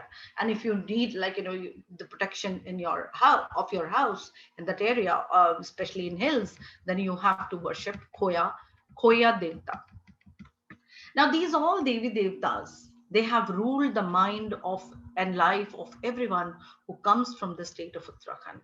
These stories are believed strongly, and people consider these Devi Devtas to play important role in saving them against calamities.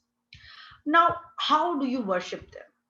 Like, if I remember my childhood instance, for the first time when I saw a jagar happening, there were so many things which I did not know about. And later on, I started, like, researching in this area, because just being part of that puja was not enough. I wanted to know that, who were there, what was happening, and who is playing what role in this whole puja. So when I was a small child, I saw that for the first time, that, in the night, especially it is being performed in the night, and it is called jagar because it is jag. You have to stay awake to worship and invoke those, those deities or those souls, spirits. So in this jagar, what happens is that, everybody gathers in a particular place. Whoever is, like, everybody is invited, and all of them are going to get collected to a particular place. And in that particular house, when everybody is here, then the jagar starts. This is performed to invoke Devi Devtas. People gather together in a particular household, and members of the household, which includes men, women, and children, all they sit together to perform this puja. There is a person in that whole, like, there is a set of people who are going to do this puja, and the one who is going to do the they have to beat a plate, and do some hurka has to be played. So to do all these things, there are 2-3 people who are involved in doing this, and they are called jagariyas. And there is another person who is also part of that team, and that person is called Dangaria. Dangaria is a person on whose body that soul is going to come, or the spirit of that Devta is going to come. Okay, so the soul of the Devta incarnates in him, and he works as a messenger between, them. So what he has to do is he has to prepare himself, he has to cleanse himself, he has to keep fast for the whole day. He takes proper bath, does not consume alcohol and meat at all for the whole day. He would not get involved for the whole day in any immoral activity per se. There is also and then that whole jagar is going to be performed. There is one more Devta about whom I would like to talk about, is that that's called Belua Devta. When I came to know about him, this was another strange story, that Belua Devta is considered to be one Devta, who's going to enter the soul of one of the person, and then he has to start cleaning that place where the jaggery is going on. So as soon as he is going to come enter somebody's body, that person will pick up the broom and start cleaning, and that Devta is considered to be a lower caste Devta. And his name is also Belua. Now Belua is a kind of a word, the way we have read stories of Premchand, story like Deliverance, where the name of these lower caste people is Dukhiya and Jhuria. So similarly here also, the Belua word is considered, Belu is normally a word which is used for butt. So he has to be he has been, the Devta has also been named in such a way that that he has to clean the place, and that's the reason why he is considered as Belua Devta. For other Devtas, the prasad is different, but for Belu Devta, whenever you worship him, then you have to give him khichdi. Nothing else is given as prasad for this Devta. Now, when we are looking at these things, after this, the Jaggery is going to start and everybody is going to be there. And Jagger plays it's a very, very important thing in the life of all the Uttarakhandis. I will not, if there are people who are now going against it, but still somewhere down the line, they also believe in the existence of these Devi Devtas. When they all gather, Jagariya, then he starts performing, and he specializes in performing these jaggers, and he starts singing the lyrics which begins with the appreciation of the strength of these devtas. So to say that you are very strong, you are powerful, you have that strength in you, you can control our problems, and you just have to do something for us. All these type of invoking lines are going to be played when you play that plate with two sticks. Large, a huge sound has to be produced during that particular time. And then people who accompany him are called Hoyar. Hoyar are the other people who are performing or participating in the Jagar. Then they repeat in the form of couplets how the Devta was born in a particular clan, how that Devta was born, what happened to him, and how he grew up, what all he suffered. So what happened to him when he was a child? After that, he sings how the Devta lived in his days of youth. This whole singing is accompanied by continuous music produced by one person beating a plate with two wooden sticks and another person playing an instrument called hudka. Hudka, as I told you, looks like one part of the very famous Indian classical instrument called tabla. You have to hold it from the neck, and on the one side, that's it's narrow from the middle portion, and on both the sides, it's the smaller size of tabla. And very soon, the speed of song of Dangri increases, and he starts singing about everything that went on in the life of Devta. When he became young, what all happened wrong in his life, and how he was mistreated by people around him, how he was tortured, and how he was harassed, and how finally he was killed. The beating of plate and sound of hurka both are played in high speed. It has to be done with a very high speed. This whole atmosphere creates a mood of excitement and anger for the soul of the Devta who is being invoked, because of by telling him that, see what has happened to you, you had to suffer this, you have to suffer that. And then suddenly the person who is sitting there as a pure soul starts dancing with the rhythm of the song. The dancing catches high speed, is accompanied by music and singing, and this goes on for sometime. Then the person who has incarnated the soul of the Devta is ready to talk. And then Devta comes into that body, and then, you know, the person starts talking to the audience who are sitting there. And then, you know, and one by one, everybody comes to him and in front of him, bows in front of him, and, you know, in the front of the power of the Devta, and tells him his problem.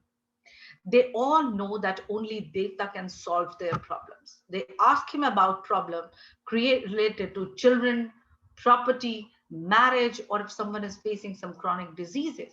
You know, it's not about that, you know, that people even ask them that, you know, if like, you know, some court case is stuck, they will also come back to the Devta and find out that, you know, am I going to win that case or am I going to lose that case? So people can come with any kind of problem or every kind of problem to that Devta and would ask for this solution. Okay. And like, you know, for example, and it is strongly felt by all of them that, you know, only Devta can save them from this suffering. There is a very strong, there is a simple line that I would like to, like, you know, try to, though I'm not a kind of a very good singer when it comes to all these things, but, you know, I will just try to, like, you know, sing two lines in Pahari, which is like, you know, part of Jagar. I may not be so good in that, but I'll try. It's like, you know, it's bal katinge got mein dal de तुम बकरा दूध पिए तुम्हारा साथ यो भयो,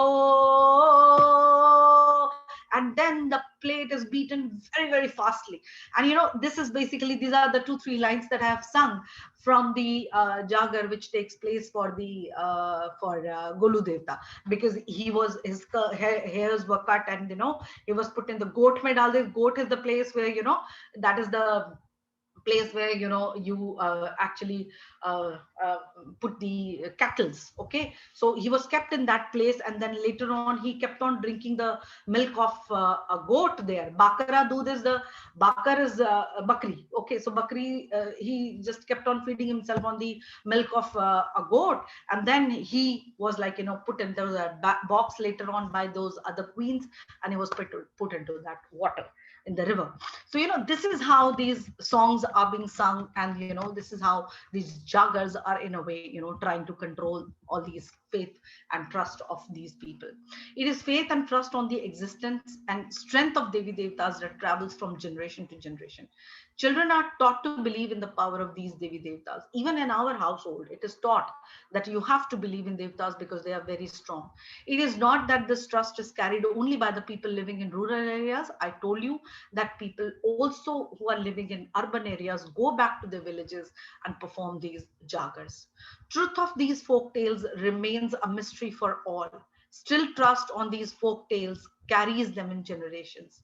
The faith of all on the existence of these Devi Devtas is not only strongly rooted, but is adopted as part of their cultural rituals. Many temples are set up across Kumaon. We have been watching about these temples in the households, in the villages, and also in their connection, also in the valleys. People who have migrated to urban places have also tried to maintain their connection and belief on these Devi Devtas. Many such temples have been set up in the households there, and later their pujas are performed to invoke these Devi Devtas, and Jagars are performed to seek blessings from them. There are few things that have actually like, you know, affected me much and more, that, you know, every time I talk to somebody, and if I try to start talking to them about like, you know, this whole sect of Devi Devtas, and I ask them just, you know, tell me what's the power of this Devta, what's the power of the other one, all of them tell me that, you know, they all are very, very strong Devtas. They are spirits, and if you are not going to set up a temple for them or for any Devta, and if you do not worship them time and again, then automatically, like, you know, you will be like, you know, facing problems in your day-to-day life and in anything, you know. So you might catch a disease or you might suffer with some problem. And for this, all these Devi Devtas are being worshipped for this. There is one more thing that I want to talk about before I conclude, is that, that an interesting fact that I came to know is about that, as Sir has already introduced in my introduction, he has said that, I do a lot of Dalit writing.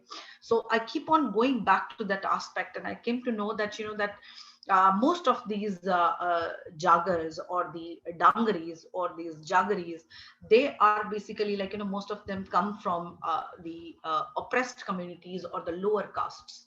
They are being invited into the families or the houses or the homes of these the upper caste people also to perform these pujas.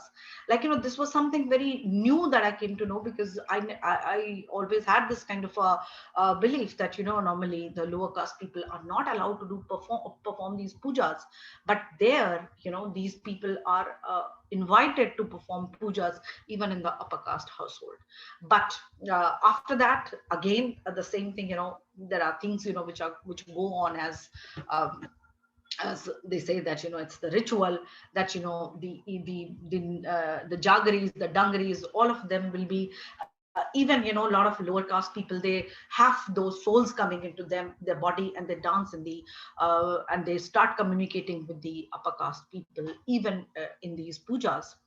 But then they have a separate thali for the tika and other things, and the prasad is also given to them in a separate plate.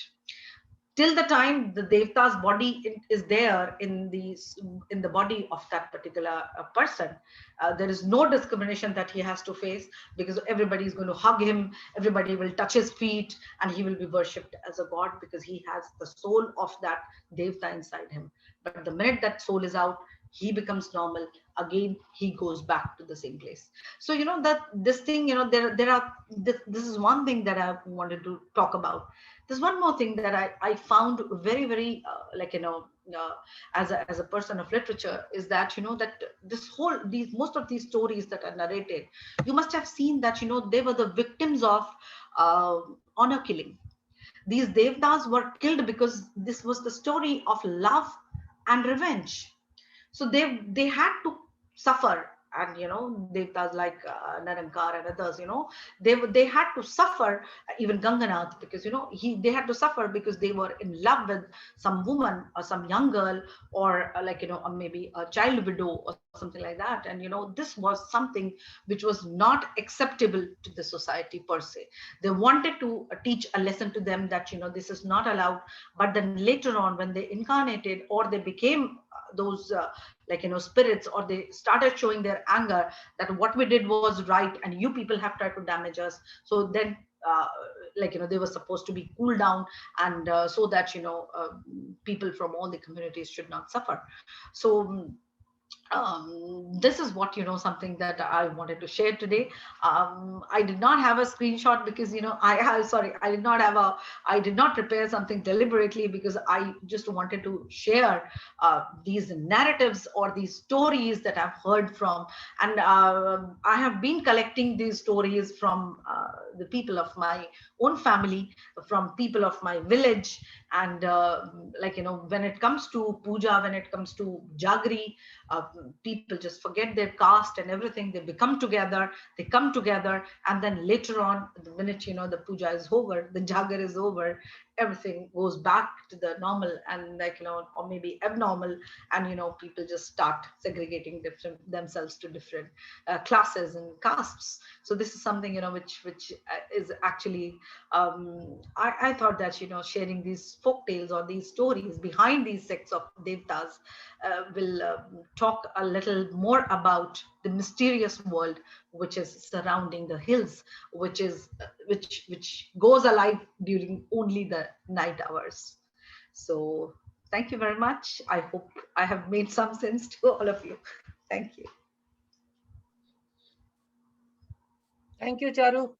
I know this was going to happen. I told you right in the beginning, and I told the audience also, that she's from Uttarakhand and she has everything at the back of her palm. And the way you have narrated the whole set of things, I mean, it reminded me of my master's days when we were taught a lot of sociology and about the greater tradition and the little tradition. and how there's people going into trances, and how people rever these smaller stories and they nurture it.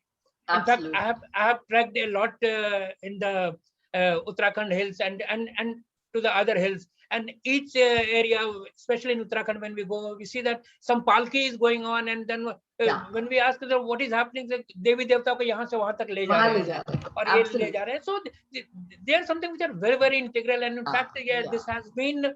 I mean, you have talked about Uttarakhand, but a lot of it keeps happening in all parts of the country. If you go to any nook and corner of the country, you'll find all these smaller traditions that are revered so much, and people are so intimately connected to it that you simply cannot say. It was absolutely mesmerizing. It was social. You can say that it was a sociological profile of Uttarakhand society. Yes, absolutely. It was like that. With a lot of talked about personality. so many Devis and Devtas. I can't even remember. I mean, you have Golu Devta, Nanda Devi, Nani Devi, Bhairav, and the Belwa Devta also, the lower caste. So, I mean, everything is very, very interesting, and as it is, when I keep telling my colleagues that you see the people of literature, English literature especially, English and Hindi literature both, I mean they narrate things, they have narrations of different types, and they're so interesting. I mean, they say so many things, so many sociological theories you have brought out in form of some stories. So that is something which is amazing. So thank you very much, Charu. Thank you, sir. I knew this was going to happen, and we will listen to more when we have absolutely. When I'm still researching. Questions and answers. I'm still researching. Yes, definitely. There are going to be a lot many questions. So probably we'll take it up after we have heard Anu also. Absolutely, sir. Absolutely. So we have we come to the next speaker, and the last speaker for the session, that is Dr. Anu Jaidev, once again from the hills, from Shimla, I suppose. And she is a wonderful researcher, once again, English literature person. And in fact, she is the person behind this conference. I mean, the way she has developed this concept note and other aspects of it. I mean, she's the convener of the conference committee, and she has really put up a very good show. But here she is going to talk about A Tale of Four Cities, Geopolitics, and Grand Narratives. She's going to talk about cities spread across the Himalayan region. But otherwise, she has she's researched a lot on this Romani studies, narratives from the Indian emergency 1975-77, travel narratives, popular readings, and cultural historiography of internet communities in the subcontinent. She has presented as well as published papers in these areas. She has also translates from Hindi to English, and she has her recent publications include History, Memory, and the Aggregate of the Remains of the Day, and Revisiting the Emergency, Vishwajyoti Ghosh's Delhi's Calm.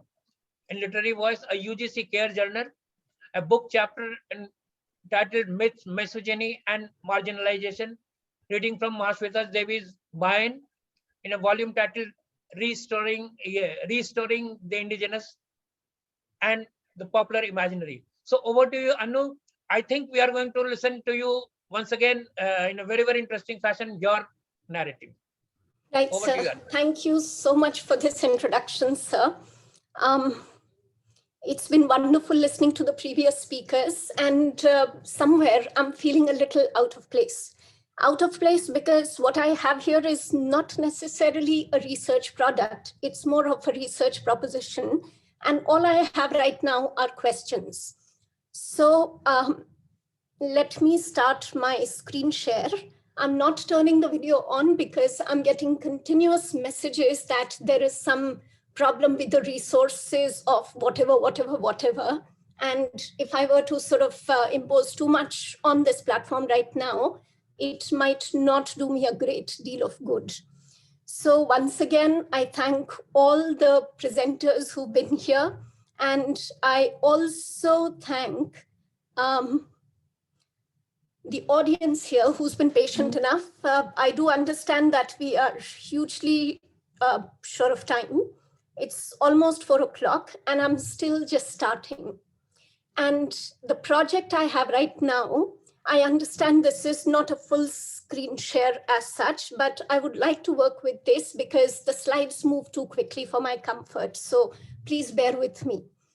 So what I have for you is a tale of 4 cities, which involves geography, geopolitics, and grand narratives.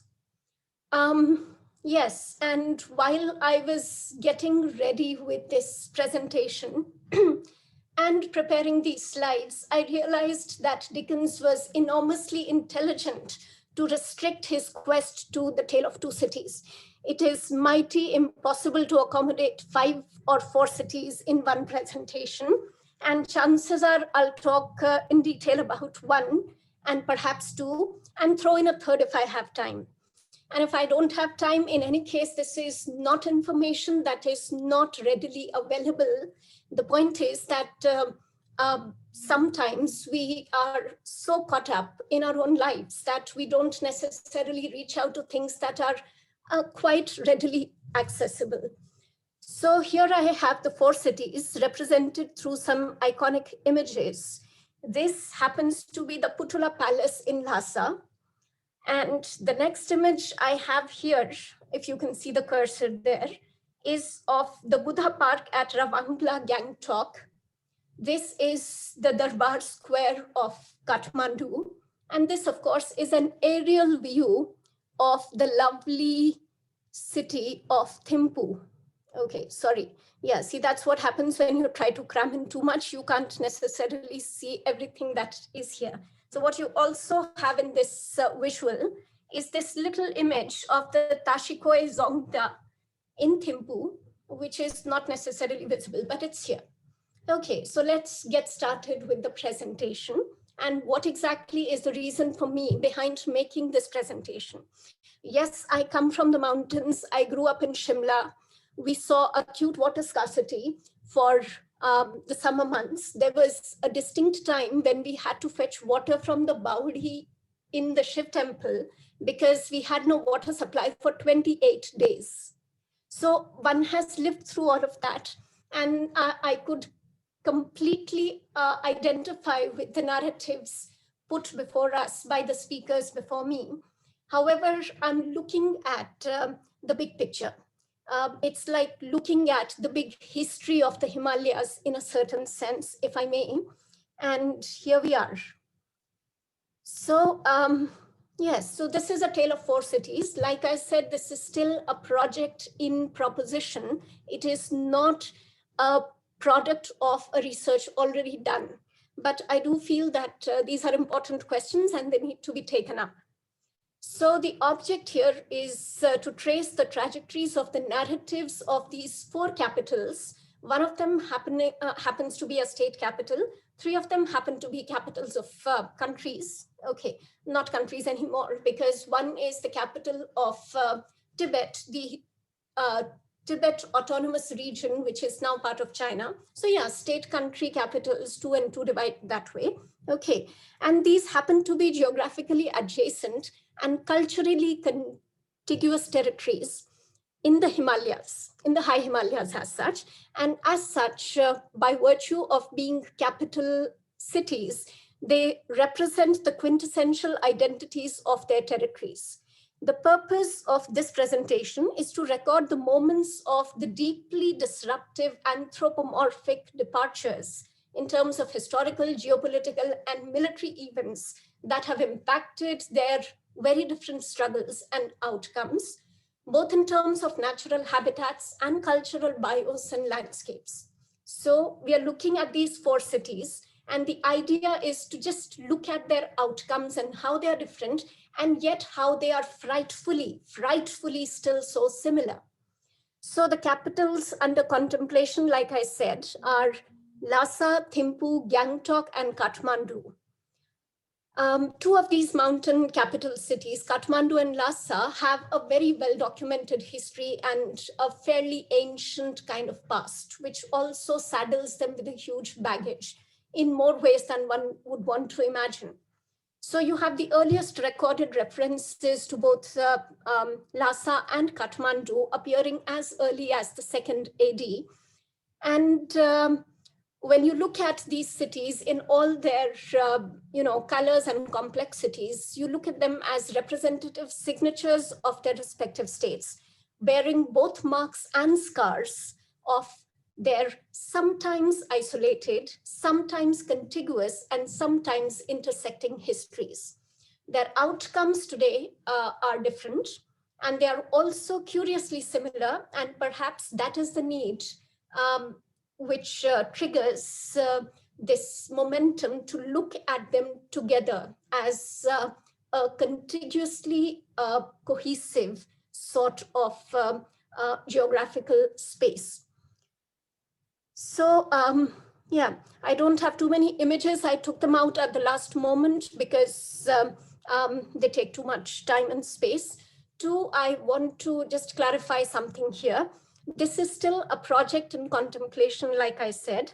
All the referencing is not in place. So please just bear with me. Once the paper is ready, I'll share it. But right now, this is just random information, inadequately referenced. So please bear that in mind.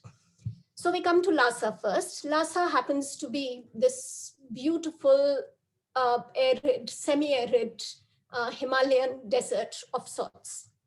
It is technically, the word Lhasa translates into abode of gods. It also is referred to as the Forbidden City. It is the erstwhile capital of Tibet, and now happens to be the urban center of the Tibet Autonomous Region, TAR, and is referred to as a prefecture-level city within the Chinese dispensation. At 11,900 feet, it is literally the highest city in the world, and its population is 9.02 lakhs. Of course, there are various kinds of figures that emerge about the population and the composition of the demographics as such. And that is because it is differently represented by the Chinese sort of dispensation, as opposed to the Tibetan government, which works in exile from Dharamshala. Okay, so you have different versions of the exact breakdown of this figure that we keep getting. So Lhasa has been the religious and administrative capital of Tibet since the 17th century.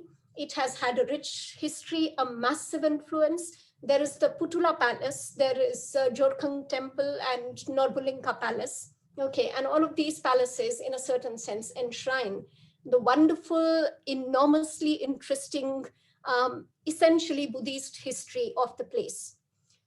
So this has been the seat of the Tibetan Empire since the 7th century with the Emperor Sonsen Gampo. It wasn't the political center for quite some time, from let's say the 9th century till about the 11th century. It was only around that time when the 5th Dalai Lama ascended and made this yet again the capital of Tibet. Okay, and of course he is credited with unifying all of Tibet. But even when it hasn't been the political center, it has always remained an important religious site. It has also always remained an important trade site. And it has been this consistently important destination on the Silk Route that many of us are familiar with.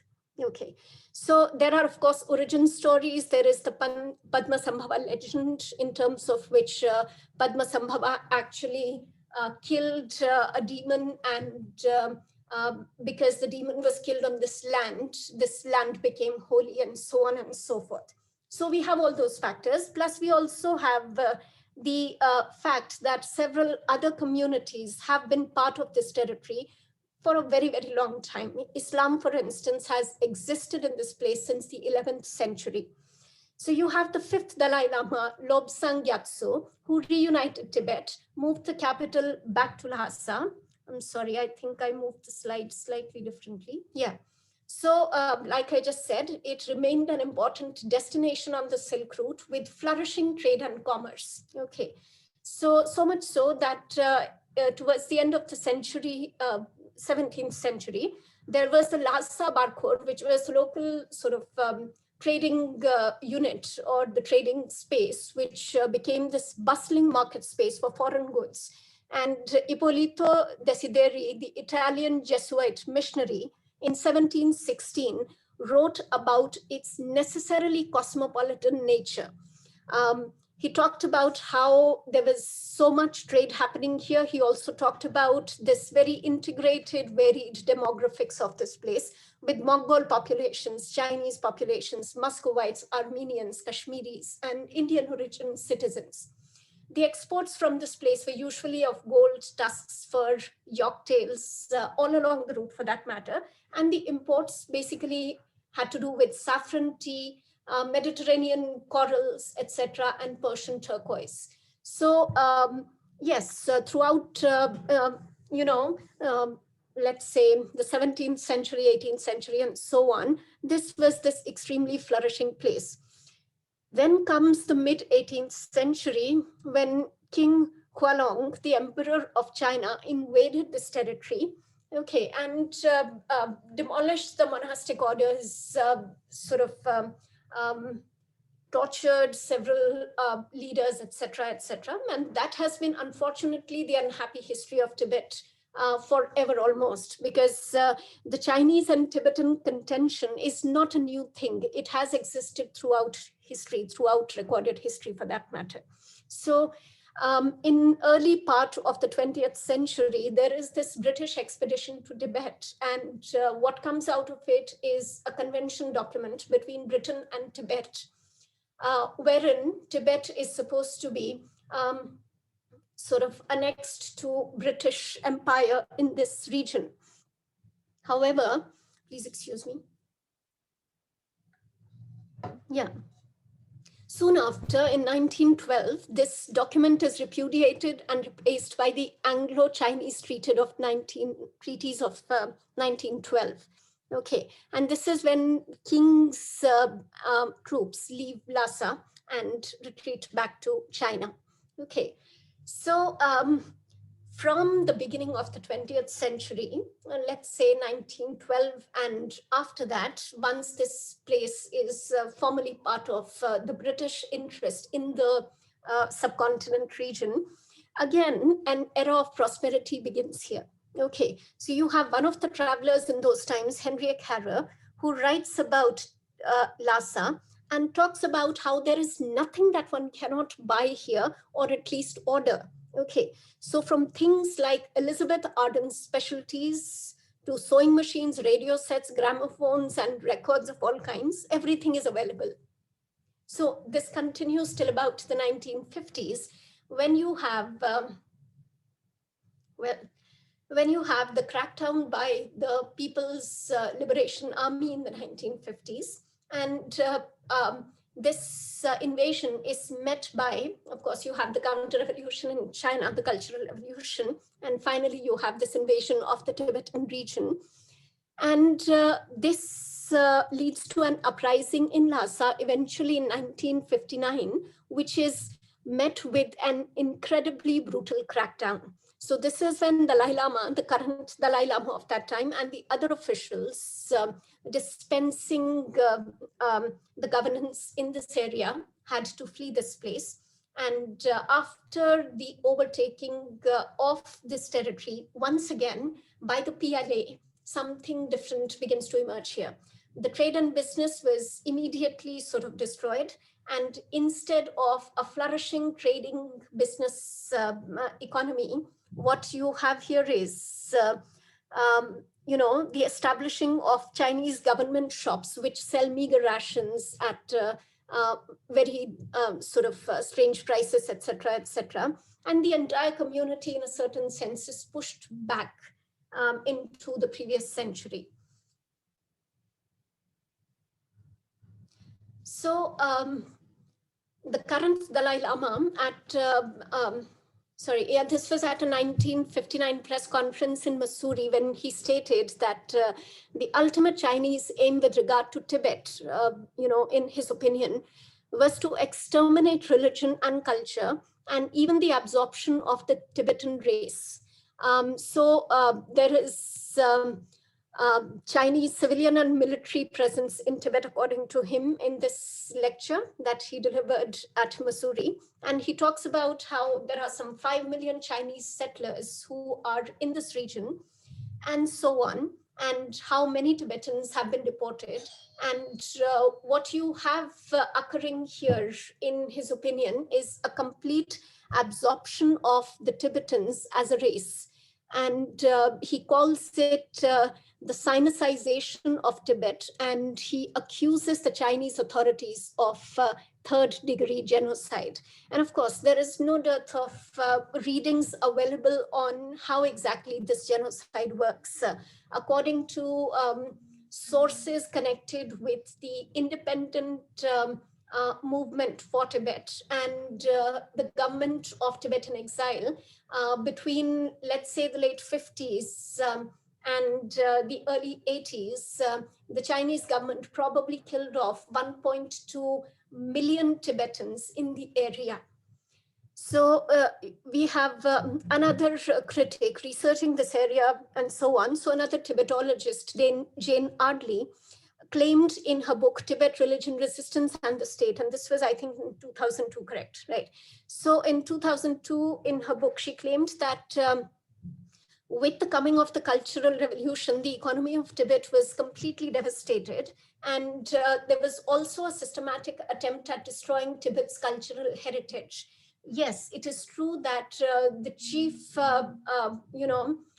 iconic sites of Buddhist religion in Lhasa were allowed to remain. However, according to her, some 6,000 small monasteries were destroyed all over Tibet, and some 600,000 monks and nuns were killed, or they simply disappeared, or they were imprisoned. And this happened in the Chinese dispensation following the Cultural Revolution and its impact on Tibet. So through the 80s, because of the Tibetan government in exile and so on and so forth, there was this drumming of support of the international community in favor of Tibet. There were statements by US leaders, there were resolutions in the UN, and Hu Jintao, who was at that point of time in charge of the Tibetan region, was placed in a very strange sort of situation. He had taken a more moderate liberal position vis-a-vis Tibet for quite some time, but this kind of international pressure to somehow achieve independence for Tibet had the absolutely opposite effect. What it ultimately resulted in was Hu Jintao taking the more hardline position vis-a-vis Tibet. So this has happened through the 80s, 90s, and so on. In 2008, there was this massive Tibetan uprising, a sort of formal uprising according to Tibetan media, and just called a kind of riot by the Chinese media. Okay, so 2008 saw this massive uprising, and but ultimately it came to nothing.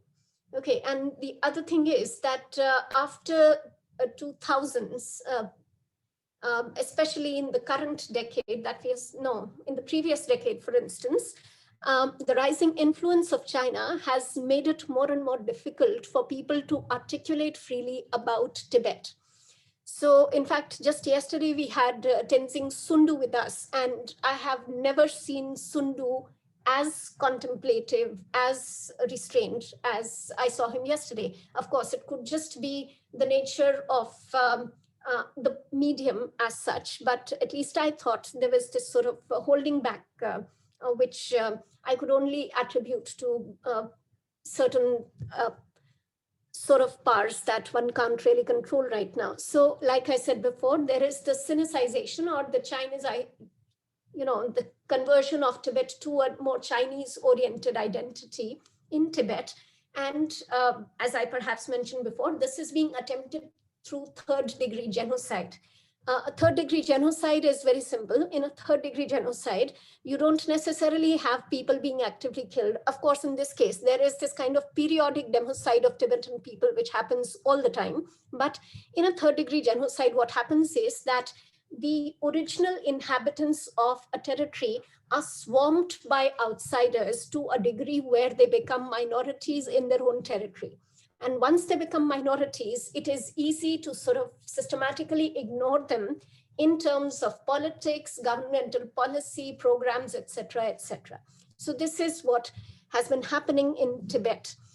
So there is demographic aggression, as has been pointed out by many of the pro-Free Tibet movement enthusiasts. Okay. And Tibetans have been reduced to a minority in their homeland. Now, the point is that the whole issue of the demographic composition of Tibet, and especially Lhasa, is hugely problematic because you get varying figures from different sources. You have the Chinese suggesting that you might have a migrant Han population moving in and out of Lhasa and in and out of Tibet largely, but they're only there for work. And if work were not to be available for them, they would not be there in the first place. But they still assert that the majority population within the autonomous region of Tibet is still of Tibetans. The pro-Tibet movement points out that Tibetans ultimately occupy the far-flung regions of this place and the center, Lhasa, and all the important resources of the territory. For instance, the adjoining areas of Lhasa have very rich copper deposits, etc., etc. So all those resources are actively appropriated by the Chinese people and so on. Not just this, there is also this whole effort to bring in some kind of development and bring in some kind of change, which is, according to Tibetans, happening at their cost. Their rivers are being forcibly diverted, and you have the railway connection going right into the heart of Tibet, right up to Lhasa, which further yokes this whole region with its capital to the Chinese sort of dispensation. So you have all of that happening. Plus, of course, there is the huge army garrison outside Lhasa. So what you have is, you have Tibetans who are subordinated, marginalized within this territory. And even if their numbers remain what they do, and the numbers vary according to the sources that you consult. Okay. There is this, so there is this sort of discourse and counter discourse in terms of what exactly is happening here. And as China gains prominence in terms of its international standing and in terms of its power, political and otherwise, okay, you have more and more people speaking on behalf of China and discrediting the pro-independence movement completely. So you have Barry Sotman, who happens to be a professor of political science teaching at Hong Kong. He's not a Tibetologist. He doesn't speak Tibetan. He doesn't know much about Tibetan people, but he writes about them any which how. Okay, so he talks about how there is this attempt to conduct a kind of ethnic cleansing of the Han population within this territory. And he also accuses the Dalai Lama of constantly and consistently misrepresenting situations vis-a-vis the Han majority as such. Okay, and he simply says you have Tibetans in the countryside, and that is where 3/4 of the population lives, and most of them are there. So it's not as if they are a minority, but even if they are a majority, if they do not necessarily have any say in the political dispensation in terms of how projects are imposed on them, in terms of how the whole model of progress in a certain sense works here, they, it doesn't really matter if they're not technically a minority here. So Barry Sotman has made some fairly strong claims vis-a-vis this, and he talks about how the settlers who come from outside, especially the Hans and the Hui populations, they're not necessarily subsidized by the Chinese state. And when you talk of the Tibetans are not necessarily subjected to certain policies. For instance, the one-child policy that applies to the Hans, for instance, that is not what the Tibetans are subjected to. And he also asserts that, yeah, so you have Tibetans who are not necessarily a minority here, then definitely not an underclass. There is a substantial Tibetan middle class, etc., which is involved with government sector, tourism, commerce, etc., etc. So this is a sort of question that comes from people like Stockman, and then you have other people who talk in the same vein. And one of such people happens to be Colin Makeras. Colin Makeras is a serious voice that has to be heeded because he actually writes for the UNHCR. And in his opinion, the Tibetan genocide has to be regarded with deep skepticism. 1.2 million people did not die. 400,000 people did not disappear. Nothing happened. Okay. And he emphasized this the positives of the Chinese intervention in this territory. He emphasizes the modernity, the better infrastructure, the lowered infant and maternity mortality rates, etc., and the fact that there has been a consistent increase in population. So that is the model that the Chinese government obviously wants to project here, while it claims that the Tibetan rulers and the dispensations of the earlier times, whether monarchs or the theocratic monastic dispensations, his assertion is that they have been horribly oppressive, and this is their attempt to free the people of Tibet. One huge marker of this project for freedom of Tibet, in Chinese opinion, happens to be the Qinghai Tibet railway line, which became operative in 2006. So you have this railway line, which makes it easier for people from mainland to travel right into Tibet. And the whole point of how you just have migrant labor coming into this territory, etc., and nobody needs to feel threatened by it is a very fallacious kind of argument, because that is precisely how the Chinese dispensation works. I mean, wherever they take projects, they take their workers, they take everything they need with them. Okay, so whether it is them building stuff in Sri Lanka or anywhere, it never really helps those territories. Okay, the only thing they actually incur is huge debt, and they have some infrastructure in place, but that infrastructure has not really ever helped the local population ever. So this is the political question as such within Lhasa, within Tibet. Okay. And then, of course, there are other calamities which keep befalling this place. Since 2016, there have been a sort of, there has been this sort of relentless onslaught of natural calamities in this region. And of course, when we talk of Lhasa, the highest capital out there, when we talk of Tibet, literally the roof of the world.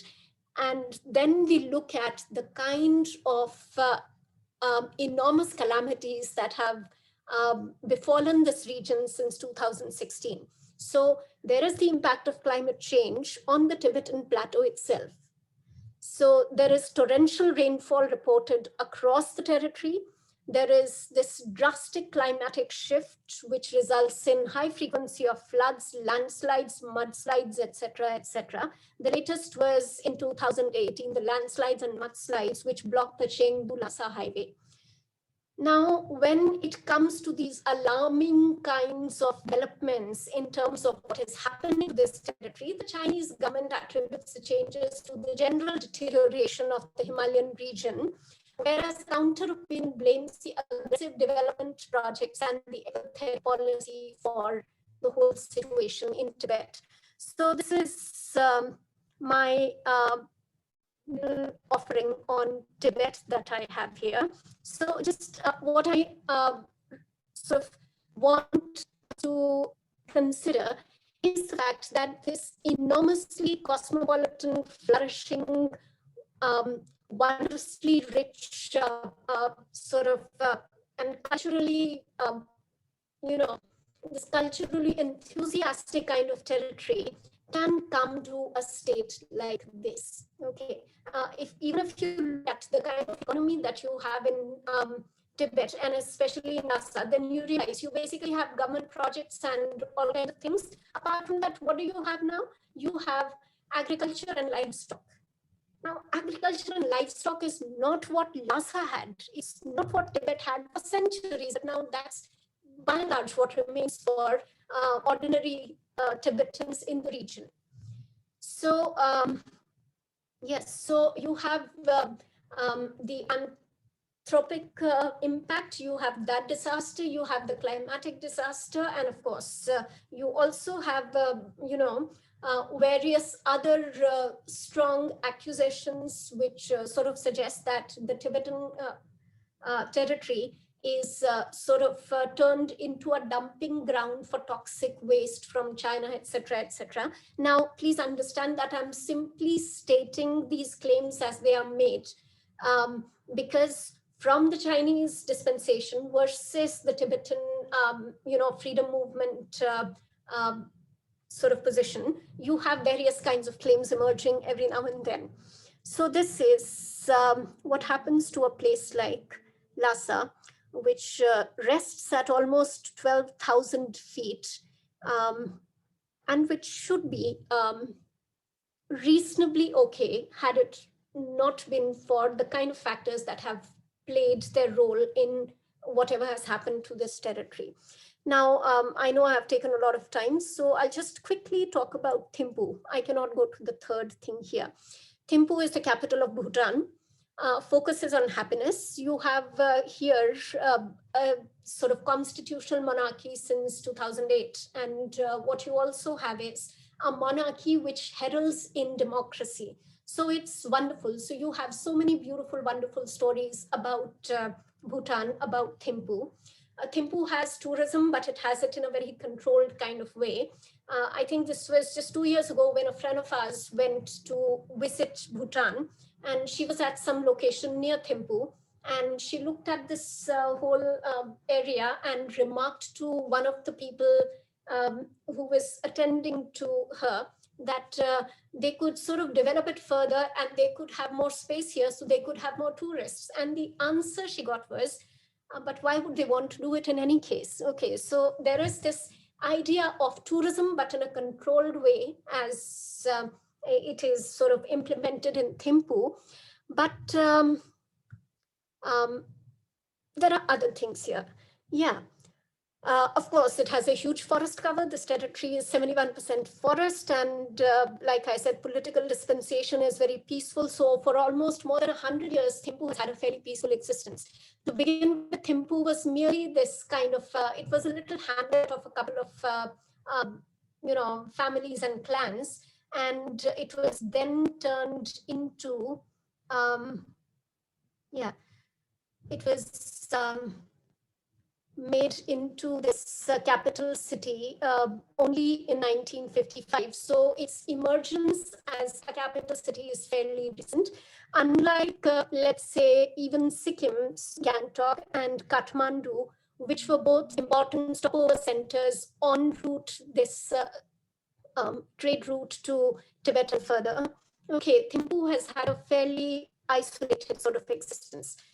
So, right, so there have been democratic reforms, etc., etc. And in terms of how they promote tourism, etc., etc., it seems very clear that they want to take care of the land. They want to take care of their territory, and they do not want to just head mindlessly into modernization. And yet, in a 2019 article, there is a reference to the scarcity of drinking water within Thimphu. Okay, Bhutan, which is so rich in water resources, etc., has not enough water for its own people in its own capital city during the months of summer. Now, of course, that could have to do with infrastructure and the fact that they need to build up these connections and they need to ensure that places are provided with adequate water. But nonetheless, this one reference to the fact that Thimphu has inadequacy of potable water, in my opinion, is very important. This brings you to the whole myth of sustainable development. Is there a way to reconcile development with sustainability? And that usually remains a remarkably important kind of question. Apart from this, of course, Thimphu as such and the larger territory of Bhutan has tremendous challenges of its own. It's a seismic zone. It has floods and earthquakes. Plus, it has some 2,700 glacial lakes, which are always a sort of threat. Okay, because once there is any kind of breach, like one breach I think happened in 2014, and it created huge havoc in the sort of villages downstream. So whether it is Lhasa or whether it is Thimphu, or for that matter, even Gangtok or Kathmandu, the problems when it comes to the health of these mountains are frightfully similar. With that, I close my presentation. Thank you so much for your patience.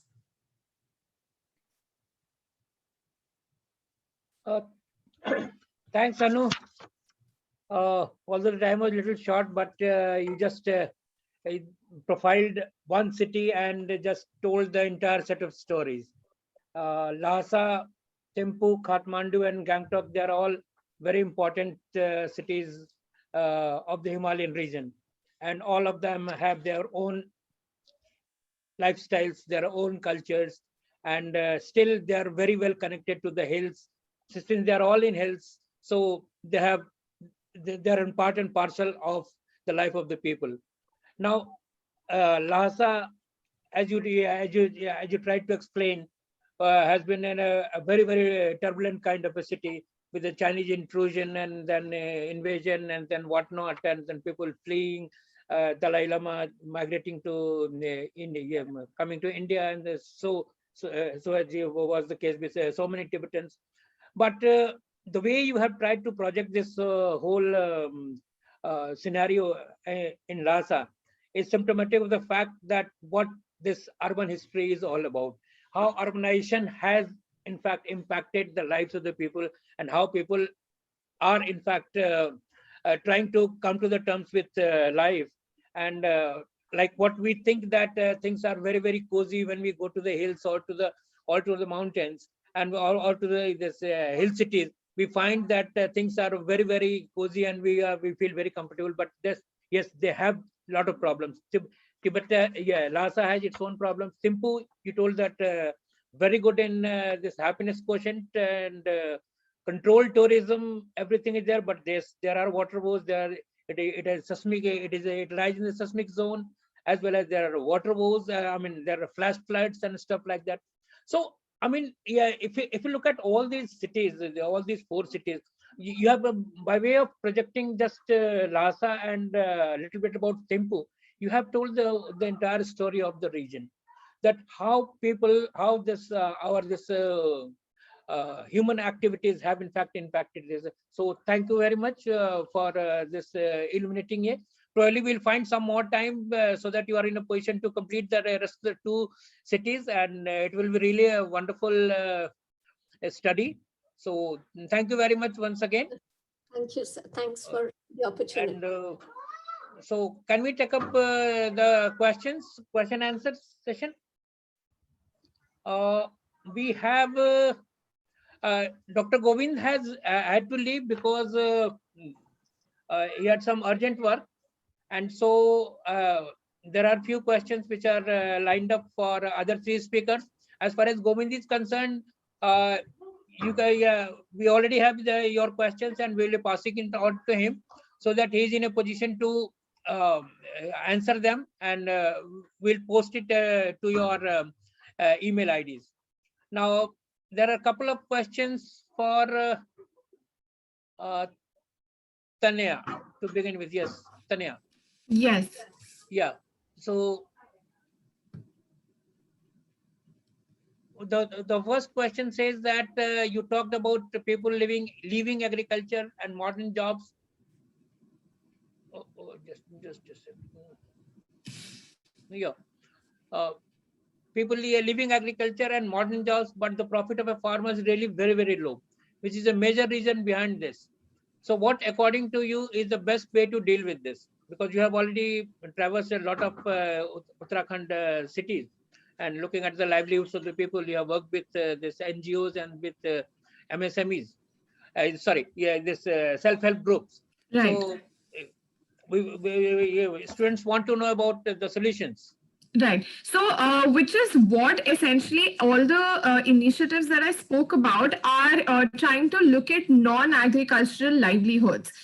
In fact, the ILSP, the Integrated Livelihood Support Program, that is actually aimed at creating alternate opportunities through livestock rearing, through other enterprises, like creating the farm produce into marketable products. So, we're looking at setting up enterprises in terms of FMCG, so smaller enterprises that can be there. And one of the very, important findings from our work with the government of Uttarakhand was that even though they have such a rich diversity of the kind of grains and the immense amount of nutrition that locally grown grains and fruits and vegetables provide, they themselves end up buying products which are marketed through Unilever or Nestle. So the local markets are flooded with those sort of products rather than consume their own produce, the local produce. So there is a great opportunity there to sort of convert the agricultural produce into marketable products. Other than that, there are already NGOs and enterprises working on, as I mentioned, I gave a lot of examples of personal care brands, or even, creating opportunities in terms of, the crafts and the knitwear sector. So those are the sort of opportunities that are thriving rather, and that should be looked at, to support the agricultural income. Okay.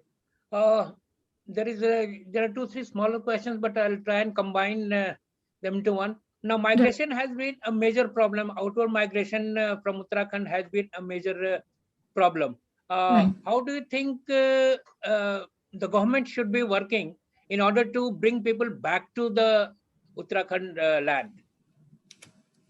Like, I think, so again, I don't think I am, professionally an expert to be talking about this, but from my observations and from my discussions with the government officials and policymakers there, I do know that there is an initiative and there is an attempt to try and create opportunities locally in terms of tourism as well. So tourism is actually something that is enticing, the youth of Uttarakhand today to move to, intra-state, migrate intra-state. So they're moving to from rural areas like Almora, etc. They're moving to places like Dehradun, Mussoorie, where tourism is a primary source of income. So the government is trying to create local opportunities, through homestays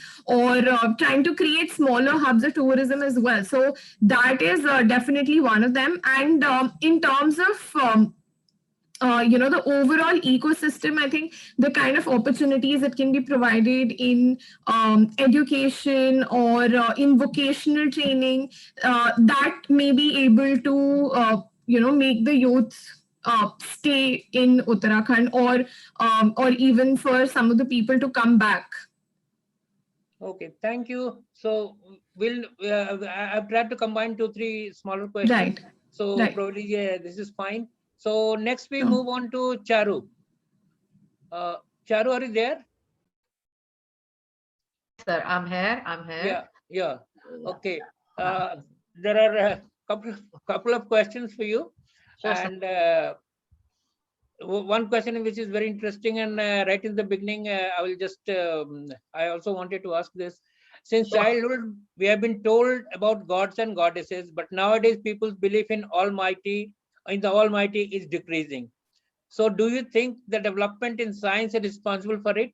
And how can their devotion be awakened? Okay.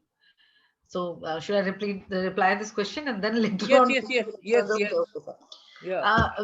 Very interesting question, though. Even, in my childhood days also, I was told that, gods and goddesses are very important. And as I told you that, all that, in my presentation also that, when I first saw this whole thing happening in front of me, I was not more than, I think, 12 or 13 years old. So, I believe that, what my, point on this is that, uh, those signs has been affecting our minds, or in a way, allowing us to think. But still, it's very, very difficult to say that, the devotion, the way it has gone, we cannot say that, people have started disbelieving, or in a way, creating a kind of a disbelief on the gods and goddesses. It's not happening completely. But yes, because as we already know that even Christianity was once questioned, Bible was once questioned. So how come is it possible that, god, the Devi Devtas will not be questions? They will definitely be questioned. But at the same time, we have been going, as I kept on telling all of you, that that people who are living even in London, in America, they also come back, and they live in a, like, a very modern world. Despite of all those things, if they have, like, some property issues, something else, they would come back and believe in Devi Devtas. So we cannot say that, it's the devotion has completely gone. But yes, people have started now believing somewhere with open eyes also. So that's my take on this. Okay. So one more question. Yes, sir. This All the relates three to, questions together. No issue with that. yeah. No, I'm just combining three, four smaller questions Sure, into sir. just Sure. two questions. So two questions per speaker, because we are already running Yeah, short of No time. issue. तीनों So combine कर दीजिए. yeah. So then the next one is, the most religious people are usually scared of gods and goddesses, and do not truly love or are devoted to them. So what is the solution to this? And several times people just don't do anything wrong due to this fear. So how can we find out whether someone is truly good or loyal to the god or not, or just pretending? Yeah. There's one more question, sir. It's on gods and goddesses, and even the gender bias question. Yeah. I'll take all three of them together. Is Yeah, that, first of all, when I was talking about the thing, I said that, the children are made part of these jaggeries and other things, so that, they start believing in the worship that they have to perform towards the gods and goddesses. So automatically, when they started believing, even Aristotle in his Nicomachean theory, he said ethics, he said that, that the mind of children can be controlled very easily. So that is the reason why, when you show something to children, they can be controlled and their morals can be controlled. But what happens that, when they grow up, that is the reason why all these things are being taught to them, religion and everything, when they are children. And but when they grow up, when they move out into the outside world and other things, slowly this thing starts decreasing, because then they have, like, the bigger world to look at. The point that has been raised here is that, that why, is it so that people are scared but they do not believe in gods and goddesses? See, when we are talking about religion, when we are talking about Devi Devtas, I told you in the earlier phase of my presentation also that, that these are spirits. These are the spirits who have become Devi Devtas. So automatically they are considered to be stronger. They are somewhere considered to be, like, having some kind of powers with them. So automatically people have to be scared of them. If they do not scare, they are not scared of them, they will not love them, or, like, be so much surrendered to them, if they know that, they cannot do anything to us. Most of these gods are worshipped, or these Devi Devtas are worshipped, not only for love and affection, but also because of fear, which cannot be erased, because obviously they are stronger than the mortals. This is one point. Second is that, where the one of the question says that, gender bias. See, gender bias cannot be taken away completely from the society. And feminism is still existing in every form, in so many forms. Why we are still talking about women empowerment and other things are because, you know, it's not that they have to be equal to men, but they have to be stronger in themselves. That's it. So, but you know, when it comes to gods and goddesses, also the goddesses, as I told you, have different narratives and different stories. But there also you can see that, you know, they are being worshipped inside the temple also and outside the temple also. But there are rituals, there are like, you know, different pratha, different, like, you know, prejudices against the like, you know, the various like, you know, rituals which are going on against women, which cannot be eradicated so easily. But I must say, and as a person who is already writing a lot on gender issues, I think that, you know, women are like, you know, coming above, and you know, they are obviously getting some right in the society, moreover more right in the society. So when you are talking about goddesses, we can see that they are being worshipped. So it's not that in every culture, not only in Uttarakhand, everywhere women are being worshipped, and at the same time as devis, and at the same time they are suffering. So we cannot say that, you know, that if they are worshipped as goddesses, they should not be facing domestic violence inside the household, because these are two different issues. Men are scared of them, even women are scared of these gods and goddesses, but these same women and these same men are going to come back to their house and try to victimize their own women and girls in the household. That's a different issue, altogether a different issue. I hope I've answered some of the questions. Thank you very much. Thank you, Charu.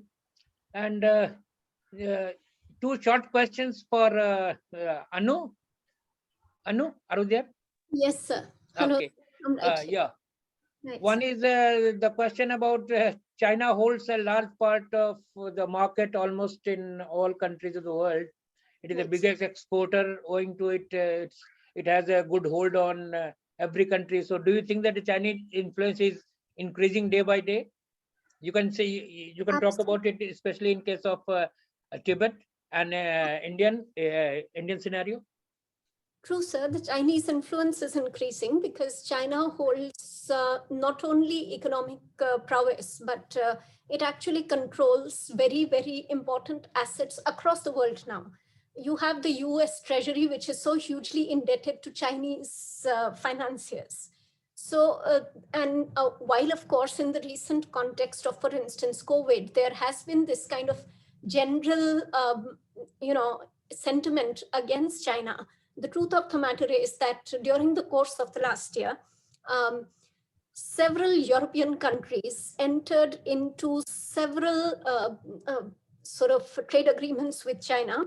We recently signed some couple of hundreds of agreements with China again for trade. So while there is a kind of political discourse which talks about isolating China, etc., given the kind of entrenchment China has, it cannot really happen.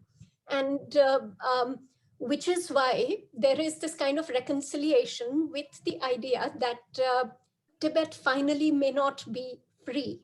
And there are, of course, a whole lot of people who think that whatever they are getting from the Chinese within the autonomous region in Tibet, perhaps that is something they have to sort of reconcile with and make their peace with.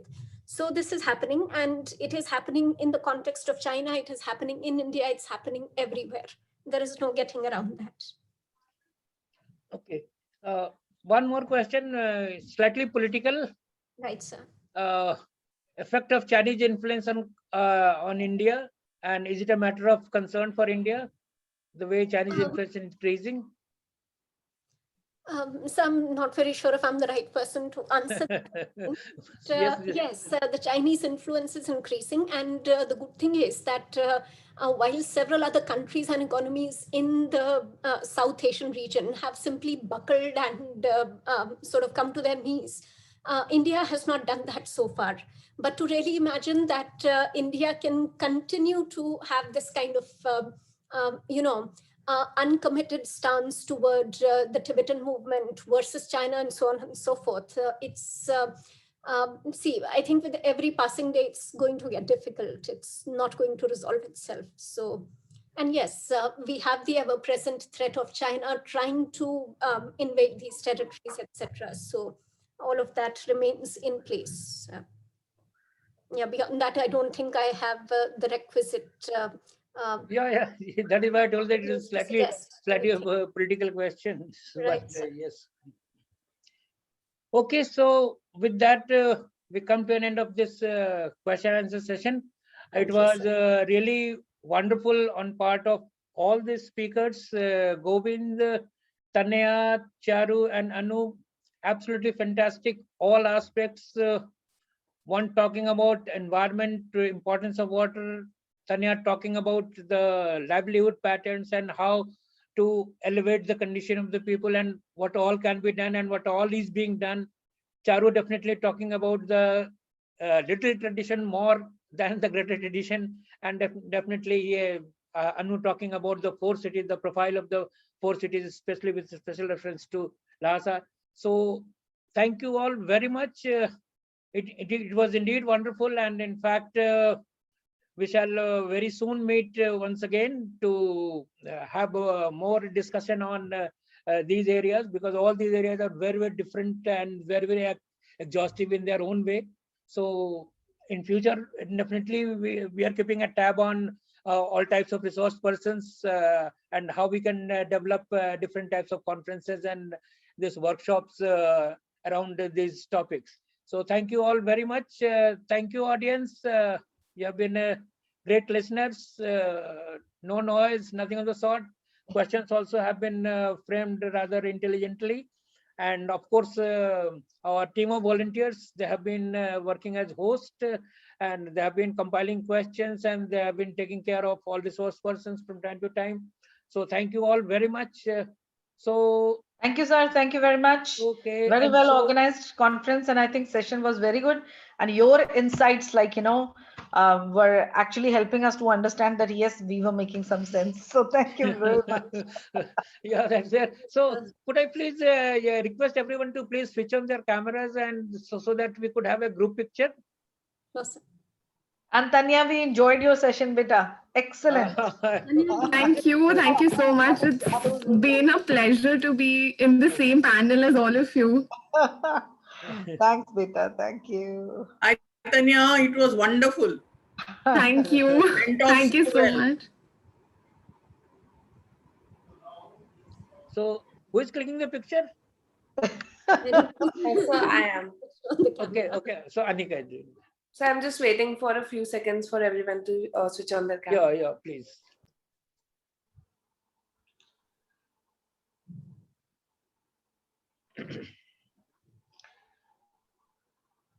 So I guess everyone who has turned on has turned on. I'll be clicking the photo now. Yeah. And meanwhile, let me just say that, a very well organized conference, sir. I've been enjoying sessions, and Sangeeta, Anu, Niraj sir, all of you, congratulations. And this team is very good. The whole of you team. Yeah. We call it Dirty Dozen. We call it Dirty Dozen. Yeah.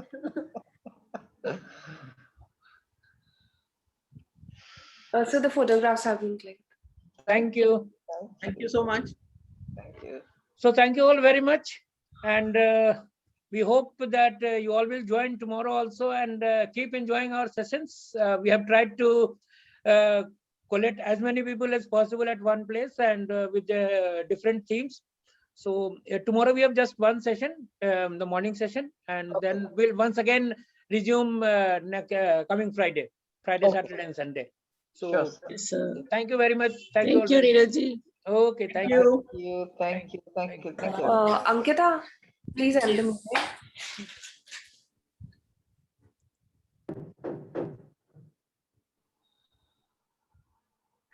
Thanks, sir. अभी जाते हैं.